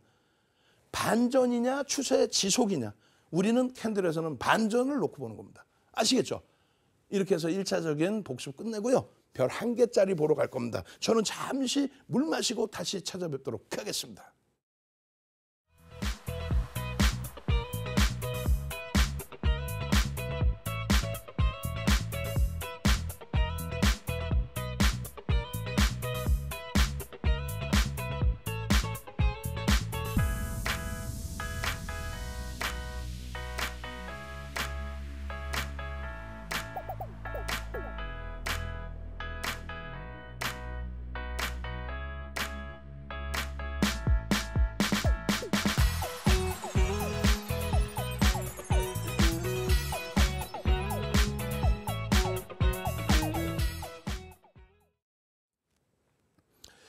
자, 저도 이제 연식이 오래돼서 예전에는 감히 방송에서 이런 말씀 못 드렸는데 이제는 저도 뭐 깜빡깜빡해요. 그러니까 원고 PPT가 이게 뭐 한 막 100장, 200장 있더라도 다 기억을 했는데 지금은 이게 안 돼. 그래서 내일 총복습할 때 N소프트 재밌었잖아요. 그 N소프트에 대한 예제 내일 한번 볼 거예요. 그리고 지금 기준은요. 이걸 볼 겁니다. 수백 가지 패턴 중에서 별이 한 개야. 별이 한 개. 의미가 있어요? 없어요. 여러분들 캔들 뭐 쉽게 생각하시고 나 뭐 장학형 알아, 망청 알아, 뭐 상승 장학형도 알고 뭐 샛별형도 알고 아니야. 여러분들이 아시는 건 그냥 망청이구나 정도. 그게 전제 조건이라는 게 있어요. 망청으로 불리우기 위한 전제 조건. 그게 굉장히 어마어마한 내용들이 있습니다. 그것은 우리나라에 없어. 그걸 윤정두가 정형화해놨다고. 그 정형화 해놓은 게 도서인 거고 그게 여러분들께 무료로 드리고 있는 교육 자료인 거고 그게 모든 증권사 임직원분들 교육 교재로 사용된 거고 대학 강의 자료로 사용된 거고 흥분 상태에서 기다리고 계셔야 돼요. 그럼 이 한 개짜리는 뭐예요? 오늘 이 한 개짜리 복습해드리고 2개짜리 넘어갈 거거든요. 한 개짜리 2개짜리는 그냥 여러분들이 왜 별이 한 개인지에 대해서 그것만 이해하고 넘어가시면 돼요. 어제 약간 심화 과정을 해드렸어요. 인터넷에 없는 거, 시중에 없는 거. 300년 전 혼마를 모셔다가 혼마 문화이사님 이게 왜 이렇게 되는 거예요? 왜 이게 별이 한 개예요? 물어볼 수 없잖아. 이 세상에 안 계시는데. 예? 그 윤정두가 정리를 해드리는데 그 내용은 아무리 별 한 개짜리여도 여러분들이 온라인상에서 들을 수 있는 내용이 아니라니까요. 다시금 오늘 복습하시면 잘 들어보세요. 자, 보겠습니다. 우리는 캔들을 배우는 주 목적이 뭔지를 고민을 하셔야 돼요. 캔들을 배우시는 주 목적은요. 추세 지속이 아닌 추세의 반전을 배우기 위해서 반전의 포착을 잡기 위해서 자 그럼 가장 기초적인 게 캔들 거래량 이동평균선 캔들 이동평균선 거래량 이렇게 말씀드렸어요. 그 세 가지만 알면 모든 걸 다 잡아낼 수 있다. 그것의 응용 프로그램이 보조지표인 것이다. 이렇게 말씀드렸는데 이 캔들 이동평균선 거래량은 신뢰도를 나타냅니다. 야 이게 진짜 과연 신뢰가 있을까? 이 패턴이 떴는데 이게 신뢰성이 있는 패턴인가? 그걸 거래 대금으로 기준을 잡으면 되고 이동평균선은 추세 지속입니다. 이 기울기가 꺾여버리면 추세가 훼손되는 거죠. 그러니까 지속형이 기울기가 꺾일 때 그때 차익 실현하시면 되는 거예요. 그죠? 그래서 이 중간 범위에서는 추세 지속이 연출되고 있느냐를 이평선에서 보셔도 된단 말이에요. 반전의 기준에서도 이평선의 기울기를 보고 응용을 하셔도 되는데 반전의 기준에서 가장 편한 게 어느 지점에서든 캔들이라는 게 있다는 거죠. 그래서 우리는 그럼 뭘 배워요? 추세 반전형을 배우는 거지 추세 지속형의 캔들을 배우는 게 아닙니다. 그리고 4대 천원 캔들 이외에도 별 3개짜리가 몇 개라 그랬어요? 7가지 패턴이 있다고 그랬죠? 그중에서 추세 지속형은 한 개뿐이 없어요. 동일 흑산병형 한 개뿐이 추세 지속이고 별이 3개인 거고 나머지는 전부 반전형의 기준입니다. 별 1개짜리에서도 반전의 기준을 놓고 배울 거예요. 근데 지금 이 기준은요. 걸침형의 기준은 추세 지속입니다. 그러면 배우실 의미도 없어. 다만 왜 추세가 지속이고 별이 하나뿐이 붙지 않는 건지 왜 신뢰도가 뚝 떨어지는 건지 그 내용을 보시는 거죠. 그럼 추세 지속이라는 건 뭐예요? 윤정도 대단하지 않아요? 아무것도 여기다 표시도 안 해놨는데 추세 지속인지 반전인지 다 알고 있잖아. 그게 여러분들도 그렇게 되셔야 돼. 추세 지속이라는 건 그러면 하락 추세 지속인 거 아니에요? 음봉이니까. 그죠? 그리고 여기도 하락이라고 나왔고. 이렇게 하락으로 나오는데 와 양봉이 떴어요. 그럼 여러분들이 가슴에 손놓고 생각해봐. 양봉이 떴네. 야 이거 기분 좋네. 이거 사야 돼. 혹은 가지고 계신 분들 이거 가지고 가야 돼. 뭐라 그랬어요? 추세 지속이라니까. 별이 한 개뿐이 없는 신뢰도가 떨어지는 종목이더라도 추세 지속이라고. 이게 떴을 때 추세가 어떻게 될 것이냐, 반전이 나올 것이냐, 아니 지속이야. 다만 반전도 나올 수 있다. 그 반전이 나올 수 있다는 건 더 강력한 양봉이 나올 때의 기준이고. 이거는 반전의 의미가 없다. 그 얘기입니다. 왜요? 잘 보세요. 하락이 지속되다가 양봉이 떴는데 이 갭조차도 못 메꿔요. 여러분들이 갖고 있는 종목이잖아. 음봉 떨어져서 종가가 여기야. 남의 종목이라고 생각하니까 안 보이는 거예요. 그냥 이 양봉 떴네 이렇게 되면 안 되고 여러분들이 갖고 있는 종목 종가가 여기야. 얼마나 밤에 잠도 못 자. 미국 장본이라고. 야 이거 어떻게 하냐. 야 바이오 올라가 지금. 어이구 내가 어떻게 하지. 이러고 계시는 거 아니에요. 근데 그 다음날 일단 어찌됐건 이 빨간색 지워버리고 그냥 개파락이 딱 떨어져서 내려와. 세상이 깜깜하지 그냥. 이 좋은 장을 안 좋은 장이라고 표현하고. 응? 그런데 그나마 다행히 양봉으로 돌려요. 돌리는데 이 공간을 메꿔 못 메꿔. 못 메꾸잖아. 힘이 없다는 거야. 여기 있는 매물까지 야 이게 굉장히 싸다라고 느끼면 누군가가 텀벙 사줘야 될 거 아니야. 그죠? 근데 이 갭을 못 메꿀 정도로 힘이 없다. 거기에 보시면 이 캔들 크기 대비 이 캔들이 작죠. 이게 장대 음봉이라고 하더라도 이 캔들의 장대 음봉의 이 힘을 그냥 뚫고 넘어가서 이 추세 하락 추세를 벗겨내고 올라갈 수 있는 그 힘을 보여줘야 되는데 요게 뭐냐고. 이럴 바에는 아예 도지나 몸통이 조금 붙어있는 스타 정도가 오히려 낫다는 거예요. 왜요? 하루 종일 팽팽하게 그냥 힘겨루긴 거야. 막 밀고 내려갔다가 밑에선 저점 매수 막 들어왔다가 조금 들어올리면 또 매물이 좀 쏟아졌다가 그럼 하루 종일 팽팽 싸우고 있다가 그 다음날 방향성이 형성되면 그 방향성대로 강화된 추세가 나온단 말이에요. 오히려 그게 낫지. 얘는 이게 무슨 의미가 없는 거야. 아무런 의미 없는 거. 그냥 평상시에 그냥 뭐 이렇게 움직이고 있다가 이날 뭐 예를 들어 한 3% 빠졌는데 이날 추가적으로 한 1.5% 밀렸다가 반등이 한 저점 대비 1% 나오고 전일 대비해서 0.5% 1% 빠진 그 정도 수준에 있는 거. 아무런 의미를 부여할 수 없는 그 내용이라는 거예요. 이해되세요? 이해되셔야 돼요. 얘도 마찬가지야. 추세의 지속. 못 돌리잖아. 캔들의 크기가 작죠. 변동성의 크기가 작다는 거야. 거래는 있겠어요? 없겠어요? 거래 없어요. 거래가 있으려면 캔들의 크기가 커져 있어야지. 더 돌렸어야지. 꼬리가 달리더라도. 그게 와닿아야 돼. 오늘은 복습이기 때문에 더 이상 길게 못해요. 쭉쭉쭉 넘겨야 돼. 시간이 없어. 그럼 어떻게 해야 돼요? 어제 방송 보셔야죠.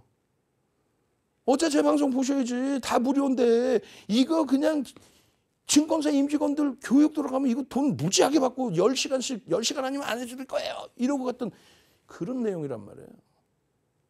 이름 멋들어지잖아. 타스키 개평. 난 타스키가 뭔지 검색도 안 해봤다니까. 그 검색할 이유가 뭐 있어. 별이 한 개인데. 상승이 지속되는 추세입니다. 상승 과정 속에 이런 거 하나 나와봐야 큰 의미 없습니다. 왜요? 변동성의 크기 자체가 작았다. 그 얘기예요. 얘가 7% 오르고 얘가 뭐 또 7% 갭이 있었잖아. 7% 오르고 얘가 한 6%씩 그냥 막 터져 내려오고 그러면 다시 고민해 봐야지. 근데 이게 별 하나짜리에 그냥 상승 추세 지속이다라고 하는 거는 의미 있는 캔들 퍼센테이지 크기는 아니었다. 그 내용이라는 거예요. 시간 하나도 없다. 큰일 났다.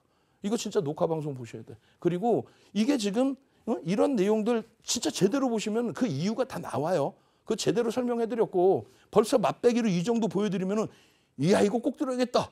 이거 인터넷에서 보던 거랑 다른데 이렇게 되셔야 돼. 우리나라 주식 관련해서 너튜브에서 활성화된 거는 2016년부터가 일반적이에요.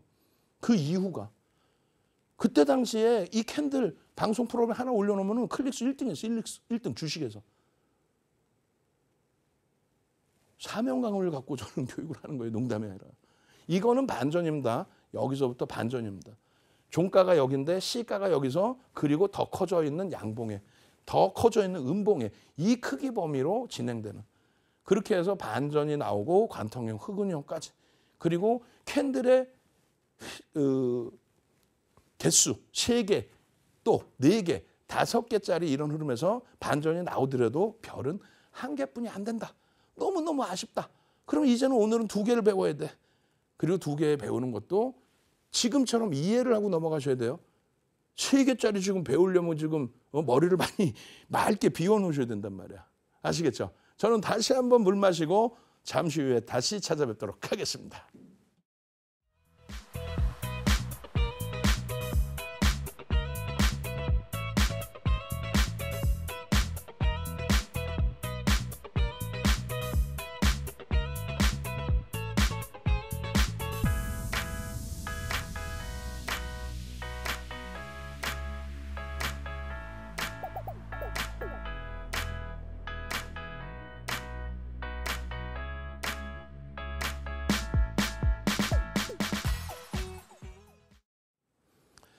자, 이제부터는요. 별 2개짜리예요. 야, 이 별 2개짜리 또 설명하려면. 근데 기대하십시오. 이 별 2개짜리 개수 몇 장 없어요. 몇 장 없는데 시간을 많이 배분해 드렸어요. 자, 봅시다. 이게 왜 별이 2개인지. 말씀드렸다시피 처음에는 상승 지속형을 들여다보는 거예요. 자, 보시면 별이 2개입니다. 이름도 참 진짜 멋들어져요. 진짜 멋들어져요. 이름 외우시지 마십시오. 여러분들이 보시고 이게 오를 거야 내릴 거야를 기준 잡으셔야지 이름 보시면 무슨 의미가 있어요? 의미 없어요. 그래서 이러한 흐름을 뭐라고 평가를 하냐면 뭐 이름은 상승 갭 3법형 이렇게 되는데 이렇게 봐서는 이게 뭐 추세 반전인 건지 추세 지속인 건지 솔직히 그거 해석하는 것도 어렵잖아요. 그죠?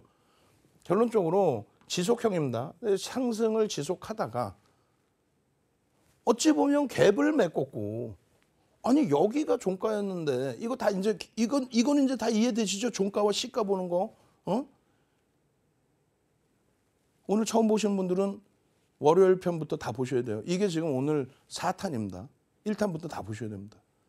그래서 상승은 나왔어요. 나왔는데 요 고점에서부터 종가에서부터 개파락이 이렇게 나온 거예요.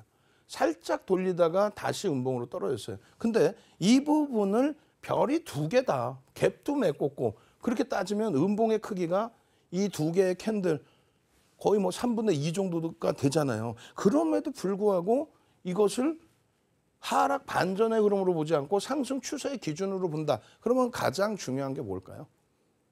나중에 이제 거래량을 배우고 그 부분에 대한 신뢰도를 배우겠지만 가장 중요한 거는 이 캔들의 크기 자체가 그냥 이렇게 외우면 나중에는 굉장히 의구심이 많이 생깁니다. 아니 누구 입맛에 맞게 뭐 다 하는 거야? 이렇게 뭐 강하게 가다가 갭이 나왔는데 이 갭에 대해서 갭이 나오면 힘이 세다며. 근데 갭을 메꿔버리고 나갔으면 그러면 하락 추세 반전되는 거 아니야? 이걸 뭐 어디 가면은 뭐 그냥 막 굉장히 강력한 거로 얘기하고 이렇게 생각하실 수 있어요. 그래서 그 기준점의 예를 들어 드리는 거예요. 예를 들면 잠깐 옆으로 벗어나서 갭을 잠깐만 설명을 드리는데 그냥 이렇게 주가가 흘러가는데 중간에 아무렇게나 생성되는 아무렇게나 생성되는 뭐 0.5% 올라 혹은 뭐 1% 올랐다가 뭐 왔다 갔다 하는 거 아무 데서나 그런 거를 우리는 일반갭이라고 부릅니다. 그리고 요 고점을 넘기잖아요. 그럼 이게 돌파갭이야. 예를 들어서 그 다음에 신고가 랠리가 나오는 과정 속에서 거기서 또 요 빈 공간들이 생겨요. 그거를 우리는 급진갭이라고 합니다. 그러다가 맨 마지막 자료는 어떻게 될까요? 이 갭들이 메꿔지겠죠. 그걸 소멸갭이라고 합니다. 그러니까 4가지의 갭이 있고 하나 손꼴 반전이 있는데 어찌됐든 일반적인 갭, 아무 의미도 없는 갭. 그냥 평상시 변동성 범위 내에서 아무 의미도 없이 나오는 거. 그러면 그 캔들 크기가 어떻게 해서 별 뭐 의미도 없이 형성이 되겠죠? 마찬가지예요. 돌파갭과 급진갭은요. 중요한 공간을 치고 들어올렸기 때문에 굉장히 셀 거란 말이에요. 거래도 터지고. 안 그러겠어요? 이 고점, 여러분들이 그냥 흔히 아시는 이 고점들 넘기는데 떨어질 때도 지지라인 깨트리고 내려간다면. 그러고 나서 추가 급등이 나올 때 또 거래가 터지겠죠. 예를 들어서. 그럼 이 2개는 중요시 우리가 나중에 배울 거예요. 왜? 목표 주가를 설정할 수 있으니까. 그런데 말씀드린 이렇게 내려와서 이제 소멸이 됐을 때나 이런 데서 의미 없을 때는 그 갭에 대한 의미를 부여하지 않습니다. 다시 얘기해서 이러한 상승의 흐름이 나와 있다 할지라도 이 상승의 흐름에서 상승 갭 3법의 이 양봉의 크기가 평상시 변동성 대비 우리가 어제 잠깐 설명드린 것처럼 4대 천원 캔들에서 배우겠습니다만 요거 다 정형화해서 자료를 다 드릴 거예요. 윤종도 기분 좋다고 1.5배, 윤종도 기분 나쁘다고 4배 이게 아니라 1.5배에서 3배 정도의 캔들의 크기가 나와야 된다. 여기 안 보이는 요 공간까지 해서 등락 범위가 평상시 대비해서 1.5에서 뭐 3배 정도 나와야 된다. 이런 기준을 잡아드릴 거예요. 근데 여기서는 지금 뭐가 될까요? 이 캔들의 크기가 앞선 평상시 변동성 대비 크게 벗어나지 않는 일반적인 캔들의 크기라는 거예요. 뭐 캔들 교육 받으면 무조건 뭐 폭등 종목만 봤나? 아닐 거 아닙니까? 상승 추세라는 게 무조건 폭등이 아니잖아요. 이렇게 올라가서 움직이는 거. 예를 들면 하락 추세 기준에 현대차가 그냥 주구장창 주봉에서 밀려 내려간 것 같은데 결국 보니까 고점 대비 몇 개월 동안 빠진 게 고점 대비 12%뿐이 안 돼. 오히려 연초 대비해서 19% 올라와 있어. 이해되세요? 변동성의 이 크기가 제한적인 상태, 평상시 변동성 수준뿐이 안 되는 상태에서 이렇게 해서 평상시 대비 조금 더 큰 음봉이 떨어졌다 할지라도 의미를 부여하지 않는다라는 게 상승갭 3법의 기준입니다. 별이 2개짜리. 그게 이해가 되셔야 돼요. 그냥 그 전제 조건이 없이 어딜 가나 채널을 돌리시거나 뭐 유튜브 온라인을 보시거나 그렇게 했을 때 나오는 내용은 지금처럼의 설명이 아니라 그냥 그림 그려놓고 혹은 여기다가 뭐 친절하게 이렇게 추세를 그려드리는 경우가 있어요. 그냥 이렇게 보고 이거 뭐 그냥 상승 지속이에요. 이거 뭐 괜찮아요. 그럼 왜라는 의구심이 생길 거 아닙니까? 그럼 뭐 여태까지 상승이었는데 꼭 캔들 빨간 거 2개여만 돼? 아니잖아요. 여기 밑에 또 하나 있을 수도 있죠. 양봉이. 얘의 지지를 무조건 깨야만 하락 반전이야? 그건 아니라는 거예요. 그래서 결론. 어려우시면 그냥 기억해서 지우세요. 별 2개짜리 이렇게 심각하게 뭐 몰두하실 필요는 없습니다. 다만 이해를 하시라는 거예요. 아, 그래서 별이 2개구나. 그리고 하락 반전으로 인식을 안 하는구나. 그 이유는 변동성의 크기가 제한적인 변동성이 형성돼 있을 때의 기준에 상승 추세가 지속되고 있는데 제한적 변동성, 제한적 변동성 크기의 음봉이 떨어졌을 때는 그간의 추세대로 간다. 이런 추세가 있는데 여러분들 잘 보시는 뭐 요 공간 내에서 움직이는데 여기서 조금 뭐 음봉 하나 떨어져서 그렇다고 이게 이렇게 내려가는 추세는 아니죠. 그 기준을 이해하시면 됩니다. 하락도 마찬가지예요. 하락의 기준에서도 잘 보시면 하락의 기본적인 흐름이 나와 있어요. 이게 12%짜리 하락이든 아니면 가파르게 밀려서 뭐 이렇게 해서 30% 이상의 하락이든 그건 크게 상관없습니다. 다만 요 음봉의 크기가 평상시 변동률 수준의 크기이다. 그 상태에서 반등이 나와줬어요. 하락이 지속되다가 반등이 나와줬어요. 반등이 나와서 갭도 메꿔줬어. 일반적으로 갭도 메꿔주고 그러면 힘세다 그럴 거 아니야. 우와 힘세다 그럴 거 아니야. 근데 그렇지 않고 평상시 변동성 크기 대비해서 그렇게 큰 흐름이 아니다. 그렇다면은 그동안 지속됐던 추세 그대로 간다. 아시겠어요? 그동안 지속됐던 추세 그대로 간다. 그 얘기를 하는 거예요. 나중에 거래 대금을 배우게 되면요. 요 밑에 딱 설정이 되겠죠. 나중에 거래 대금을 배우면. 어떻게? 이게 반전의 기준으로 돌려질 것 같으면 여기에 엄청난 거래가 터질 겁니다. 이게 반전의 기준이 될 거면은 여기에 엄청난 거래가 터질 거예요. 그건 뭐예요? 변동성의 크기가 커졌다. 그럼 캔들의 크기도 평상시에 평균 캔들의 크기가 아니라 이런 추세에서 갑자기 이렇게 커진 캔들이 되겠죠. 그게 가장 중요한 주 내용입니다. 아무리 돌려서 보시더라도 아무리 어딜 가서 보시더라도 이러한 내용이 정확히 설명된 건 없어요. 그거를 어떻게든 이해를 하실 수 있어야 돼요. 이거는 뭐냐면요. 얘는 별이 2개고 이제 얘는 하나의 기준이 되는데 이 기준은 뭐냐면 하락이 지속이죠. 하락이 계속 되는데 야 이렇게 감싸놨는데 이게 하락의 지속이야. 이게 이렇게 하락된다는 얘기야? 예. 그럼 그런 조건이 있어야 될 거 아니에요. 만약에 이게 아니 아까 계속 말씀드린 것처럼 이게 막 하루에 3% 4%씩의 변동이에요. 예를 들어서. 근데 어느 날 이게 막 6, 7%씩 빵 치고 올라가. 얘를 다 감싸는 어마어마한 힘이 있어. 그럼 추세 전환이지 무슨. 장악형이잖아. 추세 전환이지 무슨 뭐. 근데 그게 아니라 말씀드린 것처럼 제한적인 변동성의 크기에 지지부진 하루에 뭐 1, 2%, 2, 3% 그냥 원래 변동성대로 내려왔어. 그러다가 어느 날 빵 치고 돌려. 이건 뭐냐면 이제 예를 들면 만기 물량을 털어버리는 쇼커버링이라든가 공매도가 있었으면 뭐 쇼커버링. 나 여기서 차익 실현할래.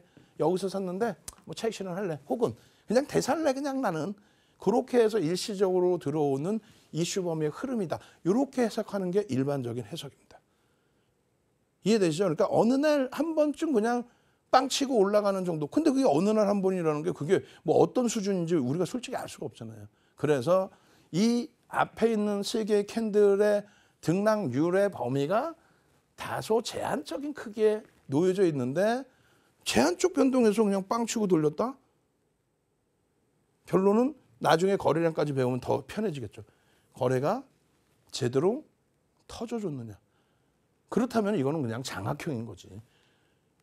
이걸 장악형으로 해석을 안 하고 별 3개짜리로 해석 안 하고 별 1개짜리 약세 3선 반격형이야. 그냥 계속 하락이야. 이렇게 하는 이유는 변동성의 크기가 제한적이었다. 그거 꼭 기억하셔야 돼요. 야, 변동성이 굉장히 중요하구나. 그럼 그 변동성을 확인하려면 평균 대비해서 1.5배, 3배를 기억해야 되는구나. 야, 근데 그거 나중에 교육 자료를 다시 준다고 했으니까 그건 뒤에 놓고. 야, 그거보다 더 쉬운 방법이 있을까? 그것도 나중에 배울 거래대금 보면 돼요. 마찬가지입니다. 계속해서 올라가요. 점진점진 올라가는 종목군들이 있잖아요. 거래대금 최상위로 올라오는 게 아니라 점진적으로 계속 올라가 줍니다. 근데 어느 날 한번 팡 하고 맞는 경우들 있죠. 그러니까 뭐 말도 안 되는 비교지만 예를 드는 거예요. 어느 날 알테오제넨이라는 종목이 상승 플러스 6%에 갑자기 한 방에 그냥 25% 마이너스. 그러더니 또 막 돌려요. 그런데 그 다음날은 막 또 빠져. 그 변동성의 크기가 그 정도로 커지면 거래가 어마어마하게 실립니다. 그잖아요. 근데 그러한 흐름이 아니라 이 양봉의 크기 3개를 합산해봐야 변동성이 제한적일 때 그 흐름 속에서 이렇게 내려오는 흐름을 이 부분을 하락장악형이라고 해석을 할 수도 있겠지만 계속 누누이 강조드리는 것처럼 상승 추세 과정 속에서 의미를 크게 부여할 수 없는 변동률에 뭐 거래도 제한적이겠죠. 그런 기준에 일시적으로 물량이 출회됐을 때 이거는 뭐 어떤 물량이든 상관이 없죠. 뭐 만기일의 물량이든 어떤 물량이든 이런 경우는 이 추세로 가는 게 아니라 이 추세로 가는 게 아니라 그냥 그대로 올라갑니다. 이해되세요? 그래서 어떤 종목이 와, 뭐 뉴스거리가 나오든 뭐 그 뉴스거리를 바탕으로 해서 모멘텀을 바탕으로 해서 외국기관 메이저가 들어왔던 장대 항복 한 7, 8%가 나왔어요. 평상시 2, 3%, 3, 4% 움직이던 친구가 7, 8%가 나오고 그 다음 날 살짝 놀리더니 또 뭐 한 2, 3% 나오고 3일 만에 뭐 한 15%씩 올랐어. 근데 그게 이렇게 음봉으로 떨어지면 어떻게 되는 거예요? 음봉 하나가 막 15%, 20%잖아요. 그렇게 되면 무너지는 거지. 그냥 곤두박질 칠 수 있죠. 근데 그 개념이 아니라 그것도 요 갭 상승 이후에 무너지는 거잖아요. 뭐 한미반도체처럼 개파락 이후에 어떤 조정이 아니라. 그래서 변동성에 대한 부분, 그 부분을 꼭 이해를 하셔야 됩니다. 별 1개짜리든 2개짜리든. 나중에 별 3개짜리에서는 그게 예제에서도 완벽하게 나올 겁니다. 아시겠죠? 그래서 이런 단어 자체를 외운다 생각하지 마세요. 그 메테형 같은 경우도 이제 자주 뭐 설명이 되는 종목 패턴, 그러니까 예제가 많은 그런 패턴 중에 하나인데 이것도 뭐 매트다 이런 단어를 생각하지 마시고 상승 추세 지속입니다. 그래서 중간에 이러한 눌림이 나오더라도 뭐 이런 해석도 하시잖아요. 아, 저점이 안 깨졌어요. 근데 그걸 다시 말씀드리면 여기서부터 여기까지의 이 캔들 하나로 놓고 볼 때 우리가 나중에 삼선 전환도까지 다 교육을 해드릴 거예요. 그러면 캔들을 뭉쳐서도 볼 수 있거든요. 만약에 여기까지가 금요일이야. 여기가 월화야. 그럼 캔들이 주봉으로 놓고 보면 다르게 보이잖아요. 근데 나는 얘를 묶어서 보고 싶어. 그럼 이렇게 묶어버리면 되는 거예요. 이 3개를 묶은 요 캔들. 이 캔들의 변동률이 계속 상승하고 있는 가운데서의 저 3개를 묶은 변동률이 제한적이야. 조금 전에 말씀드린 하루에 뭐 5% 또 4% 또 6% 이렇게 떨어져 내려오던 거 조금 전 예제로 보면 이렇게 감싸 안으면 완전한 상승 반전이죠. 근데 굉장히 작은 변동.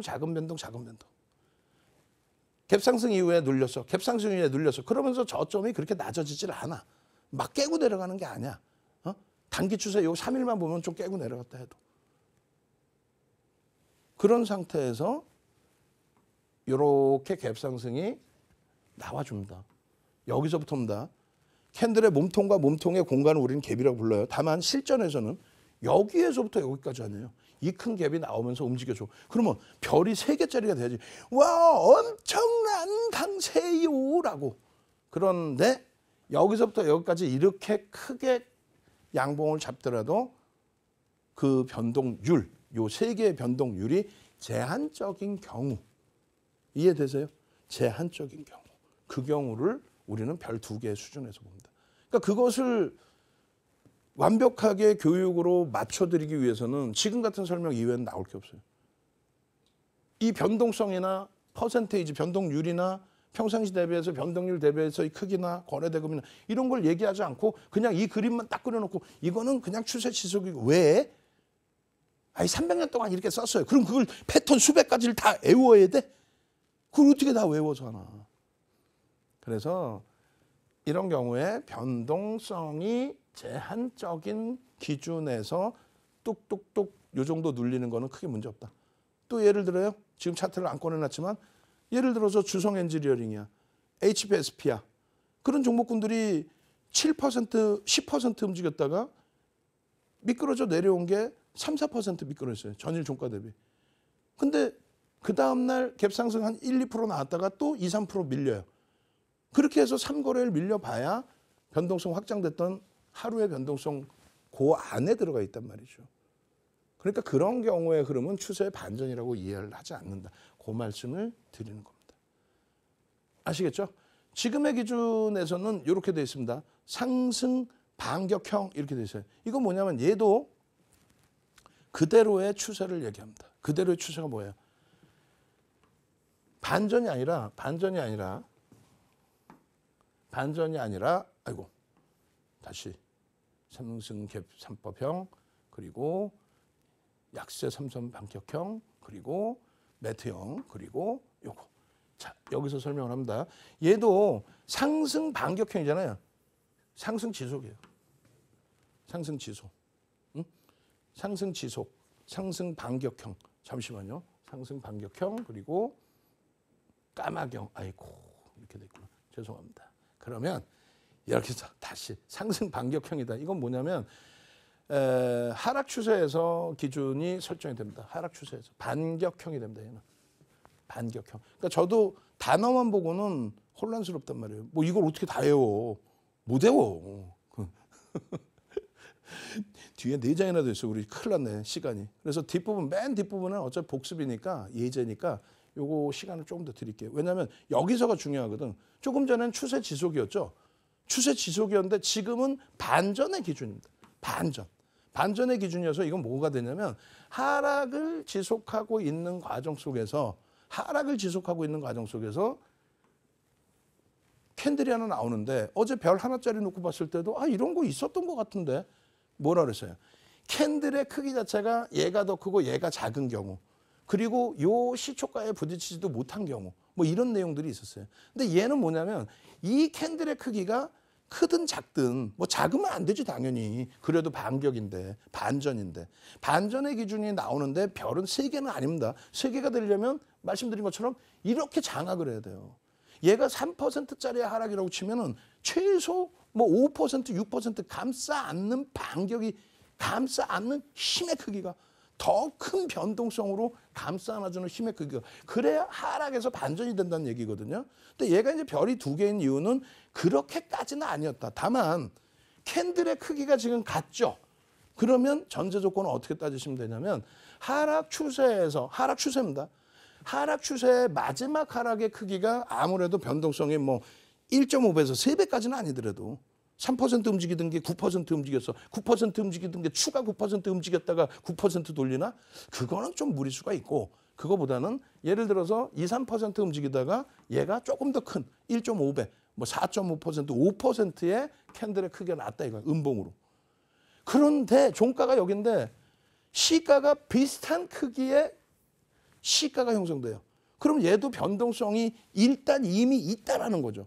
그 있는 상태에서 다시 무너져 내리는 게 아니라 제한적인 꼬리 속에서 그냥 투매 물량 받아내고 투매 물량 탁탁탁 받아내고 그냥 양봉으로 그러니까 이 변동성 대비 최소 1.5배 정도 수준 너무 커도 안 돼. 비이성적으로 너무 커도 안 돼. 그 정도 수준의 음봉이 마지막 자리에 떨어져서 하락 추세 지속이야. 힘들어. 근데 개파락까지 나서 으아. 근데 이 크기만큼의 개파락이야. 으흐흐. 근데 그거를 돌린다고 생각해봐요. 이 엄청난 힘의 크기를 얘기했잖아. 여기까지는 아니더라도 예를 들어서 위메이드가 장중에 8%까지 밀렸다가 왜 단기적으로 많이 올랐으니까 8% 밀렸다가 그거를 쭉쭉쭉 당겨가지고 꼬리를 절반 이상 달려요. 그 힘이 어마어마한 힘이잖아요. 생각해 보세요. 음봉이 여기서 딱 떨어져 있는데 마지막 자락의 음봉 추세 지속에. 근데 그만큼 떨어져 내려왔다. 이 정도로 강도 있게 돌린다. 그래서 반전의 기준이다. 신뢰도는 별이 2개다. 아, 이왕이면 별 3개 주지. 윤정두가 이렇게까지 했는데. 아니야. 3개를 받으려면 이렇게까지 돌려야 된다는 거예요. 그래서 쉽지 않다라는 거예요. 캔들 패턴 3개, 별 3개짜리 찾는 것도 쉽지 않아요, 사실은. 결과물을 갖고 나서 보여드리니까 에코프로 나도 저기서 사고 싶은데 그걸 다 보고 있었어야 돼. 그 보는 거는 나중에 거래대금에서 교육만 받으시면 끝나는 거예요. 내일 당장도 이런 종목군들 다 잡아낼 수 있는 거예요. 제2의 2차 전지들 싹 다. 왜? 거래대금이 터져야만 얘들이 움직이니까. 마찬가지입니다. 상승의 흐름의 기준에서 이렇게 해서 갭상승이 나오고 그걸 이어가지 못하고 고점 자락에서 음봉 떨어진다? 이럴 때가 2차 전지인 거예요. 갭상승 나오에 상승 추세의 마지막 자락에 와 양봉 막 5% 6%씩 올랐어. 근데 그 다음날 우와 추가 6% 올라. 근데 오르지 못하고 그냥 곤두박질 쳐요? 끝나는 거지. 여기서 더 감싸 안았다면 얘는 별 3개가 되는 거예요. 장악형이 되면. 만약에 여기서 더 감싸 안고, 이거 굉장히 중요한 겁니다. 나중에 배우겠지만 더 감싸 안고 이렇게 밀렸어. 그래서 여기서 시작됐던 애가 막 차익 실현이 나오는데 이때도 차익 실현을 안 했잖아. 여기 양봉으로 끝날 때. 근데 여기까지 막 차익 실현이 나와. 그러고 나서 다행히 쫙 꼬리 달리고 이렇게 돌려. 그럼 뭐예요? 망치? 무슨 소리 하고 있는 거야? 그게 교수형인 거예요. 그게 교수형인 거야. 그러면 그게 별 3개예요. 그건 그때 가서 배울 겁니다. 그래서 요 기준의 흐름들이 반격의 기준인데 변동성에 대한 부분을 같이 보셔야 되는 거고, 마찬가지로 상승하다가 까마귀형 많이 듣죠? 약세 까마귀야 뭐야 별 2개야. 신경도 쓰지 마. 별 2개야. 우린 별 3개 배우러 갑니다. 내일 복습할 때 이 부분 조금 더 추가적으로 해드리고, 마찬가지로 다 반전형이에요. 바닥에서의 바닥 인식을 잡는. 그리고 이 캔들의 모양을 외우려고 하지 말라고 그랬어요. 힘의 세기를 한번 생각해 보시라는 거예요. 그리고 변동성까지 갖다 붙여서 보시면 끝내준다. 그리고 여러분들 제일 좋아하는 게 뭐야? 적산병이에요. 적산병이 방송 나오면 막 적산병이에요. 그러면 여러분들도 못한 진짜 하수다라고 생각하세요. 방송 나와서 와 적산병이 떠가지고요. 그건 진짜 하수다라고 생각하세요. 아니 얘는 안 피곤해. 빨간 게 3개인데 피곤해 쉬어가야지. 얘가 3개가 올라왔으면 얘가 별이 한 5개 줘야지 그러면. 절대 아닙니다. 적산병이 떴다고 계속 가는 게 아니고 별 2개 정도로. 그리고 오히려 변형 적산병이 있어요. 뭐냐면 캔들의 크기가 올라가다가 작아지는 거. 그런 건 이제 변형형에서 배울 거예요. 그런 거는 오히려 하락 반전이에요. 그거는 변형형에서 왜 하락 반전인지를 말씀드릴 거고, 아니 적산병인데 왜 별이 2개야? 얘도 쉬어가야 될 거 아니야. 윤정두도 이제 쉬어갈 거야. 이게 끝장이거든. 그래서 오늘 교육 별 2개짜리에 대한 부분, 첫 번째 설명 변동성에 대한 설명을 드린 거예요. 하나씩 배우면 더 재밌어지고 쉬워집니다. 물 한 모금 마시고 와서 여러분들께 예제 보여드릴 거예요. 그 예제에서 여러분들의 대박 종목이 나올 겁니다. 끝까지 마무리 하시기 바랍니다.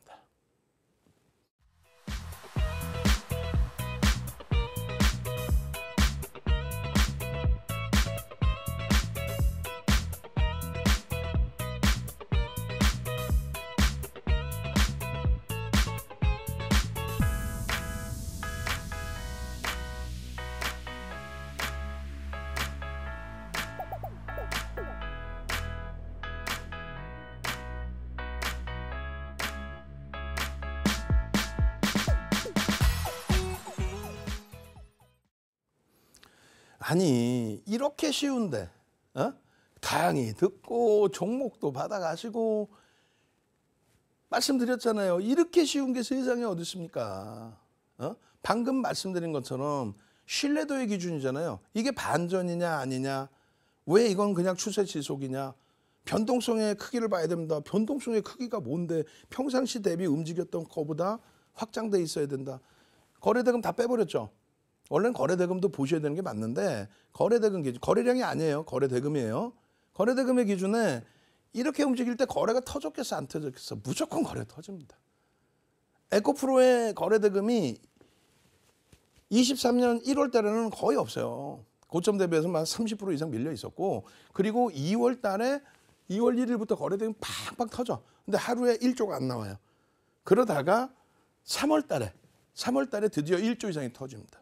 그러고 나서 4월 달에 82만 원 찍을 때 2조가 터져요. 그러고 나서 그 1, 2조의 거래대금과 함께 이렇게 움직이다가 여기 올라갈 때, 정점 찍을 때 거래대금이 하루에 4조를 넘겨요. 그 4조의 기준이 얼마인지 아세요? 코스닥 시장 가장 최근에 전체 코스닥 시장의 거래대금이요, 5조가 깨져 내려왔단 말이에요. 4조 3천억 원대. 근데 에코프로 한 종목이 4조 3천억. 에코프로 BM이 그날 5조 원대. 그래서 그 흐름이 바닥에서 떠서 움직이면 대박이죠. 근데 그게 최고의 거래대금이 고점에서 뜨고 꺾이는 흐름이 나온 거란 말이에요. 결론은 이 바닥에서 무조건 여기서 볼 수 있는 거예요. 패턴이 나왔잖아요. 상승일 때 확인형에 거래대금까지 터지는 변동에. 그래서 신뢰도를 별 3개까지 준 겁니다. 마찬가지로 여기서 다소 밋밋했다 할지라도 요 자락에서는 월봉이잖아요. 월초부터 거래가 추세에 있었기 때문에 월말에 터지지 않아. 월초부터 거래가 막 그냥 터지기 시작하다가 마지막 자락에 상상을 초월하게 터진 거죠. 그리고 나서는요, 고점에서부터 밀려 내려옵니다. 밀려 내려올 때 사실은 요 꼬리에서 차익 실현하는 거는 이동평균선 거래대금까지 배우면 최고점에서 팔아요. 무릎에서 사고 어깨에서 팔아. 왜 그래? 발바닥에서 사서 머리 꼭대기에서 팔아야죠. 농담하는 게 아니라. 왜 무릎에서 사서 어깨에서 팔아? 그거는 겸손 똘 일이 아니야. 내가 수익 나고 나서 맛있는 거, 방송국에 케이크도 보내주시고, 이제 연말이면 산타크로스 할아버지 막 빨갛게 옷 입고 오셔가지고 선물 보따리도 막 주시고, 수익 내서 그렇게 해달라고 윤정도한테. 뭐 겸손을 떠세요. 지금도 마찬가지예요. 막연하게 기다리면 가겠지. 25년도에 우리 배터리 아저씨가 이렇게 간다고 했는데 삑삑삑삑삑. 펀드멘탈이 안 되는 기준에서는 기술적으로 대처하십시오. 꼬리 달려 있잖아요. 다 파는 거지. 별 2개짜리에서 꼬리까지 달려버리잖아. 그럼 대기하는 거지. 그 다음 달에 어떻게 될지까지. 아시겠죠? 이제는 눈으로 보이실 수 있어야 돼요. 이 전체적인 내용이. 그래서 이런 손실을 피해 가실 수 있어야 돼요. 그러니까 펀드멘탈이 뒷받침되는 종목을 보시자는 거야. 펀드멘탈이 안 되는 종목은 이렇게 들어가더라도 비중 조절하시고, 고점에서는 윤정도가 귀에다 대고 악을 쓰면서 이거 펀드멘탈이 너무 과대평가돼 있잖아요. 그러니까 기술적으로 이제 고점이니까 팝시다. 정리 좀 합시다. 안 들려. 그러면 안 돼. 한미반도체도 어느 시점에선가 전량 차익 실현입니다. 그러면 다 팔아야 돼요. 왜? 펀드멘탈적인 부분은 저평가가 아니니까. 똑같습니다. 에코프로 BM 그냥 눈에 딱 보이시죠? 야, 세상에 이렇게 쉬운 게 주식이었구나. 딱 보이셔야 돼. 여기서는요. 아니, 나머지 배우면 여 꼭대기에서 다 팔 수 있다니까, 머리 꼭대기에서. 근데 여기서만 팔아도 어디냐고. 하락 장악형 떴잖아. 하락 장악형. 얼마 여기서만 팔아도 40만 원대? 마찬가지 20만 원 깨졌나? 그죠? 포스코 퓨처엠 마찬가지예요. 어이구, 저 바닥에서 어이구 땡큐하네. 얼마야? 20만 원도 안 될 때예요, 저게. 17만 6,500원 바닥 찍고 돌려가지고 그냥 으아하고 거래 터지면서 올라온. 그러고 나서 고점에서 또 어이구, 여기도 딱 장악형이 딱 떠주네. 조금 전에. 그죠? 그리고 포스코 퓨처엠의 기준, 또 포스코 퓨처엠 일봉에서의 기준에 장악 확인형. 그냥 하락 장악 확인형 별 3개짜리 빵 떠주니까 그냥 이거 얼마? 중간에 여러분들이 눈을 씻고 찾아보세요. 매수하라고 실어 나오는 게 있나? 그러니까 윤정두가 최고점에 팔고 안 들어가는 거야. 들어갈 이유가 없는 거야. 포스코홀딩스 띠용 엄마맘마마 그냥 별 3개짜리 나오고 어디서 팔어? 다 빨간데. 어디서 팔어? 다 빨간데. 여기서 파네, 여기서. 그죠? 그리고 우리는 겸손 안 떨고 여기서 판단 말이야. 그 흐름들이 전부 한 종목 한 종목마다 일주 월봉에 전부 다 이렇게 나옵니다. 삼성전자 이때 한번 좀 빼고는 전부 연봉의 차트에서 계속 매수야. 지금도 진행형이야. 장악형도 될 수 있어. 실적까지 좋아. 펀드멘탈도 좋아. 하이닉스 진행형이야. 어디서 떠서 저기서 장악형 뜨고. 한미반도체. 이게 어디서 밀려 내려올 흐름입니까? 세상에서 제일 쉬운 게 이거죠. 윤정도는요, 실전 투자 대회를 7번 우승합니다. 파생부터 실제 현물 거래까지. 그 기준에 강의를 끝까지 해드릴 거예요. 캔들 하나만 가지고도 앞으로 남은 강의가 최소 20강 이상 남아있어요. 그거 진짜 제대로 보셔야 되고, 그리고 종목까지도 함께 보셔야 돼요. 그래서 오늘 벌써 목요일입니다. 여러분들이 주간 잘 마무리하시고 앞으로의 수익 계좌까지 싹 다 가지고 가실 수 있도록, 저도 더 열심히 해서 더 좋은 예제로 더 좋은 수익 잡아드릴 수 있도록, 그리고 더 알찬 내용으로 교육해드릴 수 있도록 열심히 노력하겠습니다. 저는요, 다음 이 시간에 다시 찾아뵙겠습니다. 주식 1번지의 윤정두였습니다. 이로운 경제 채널 EBC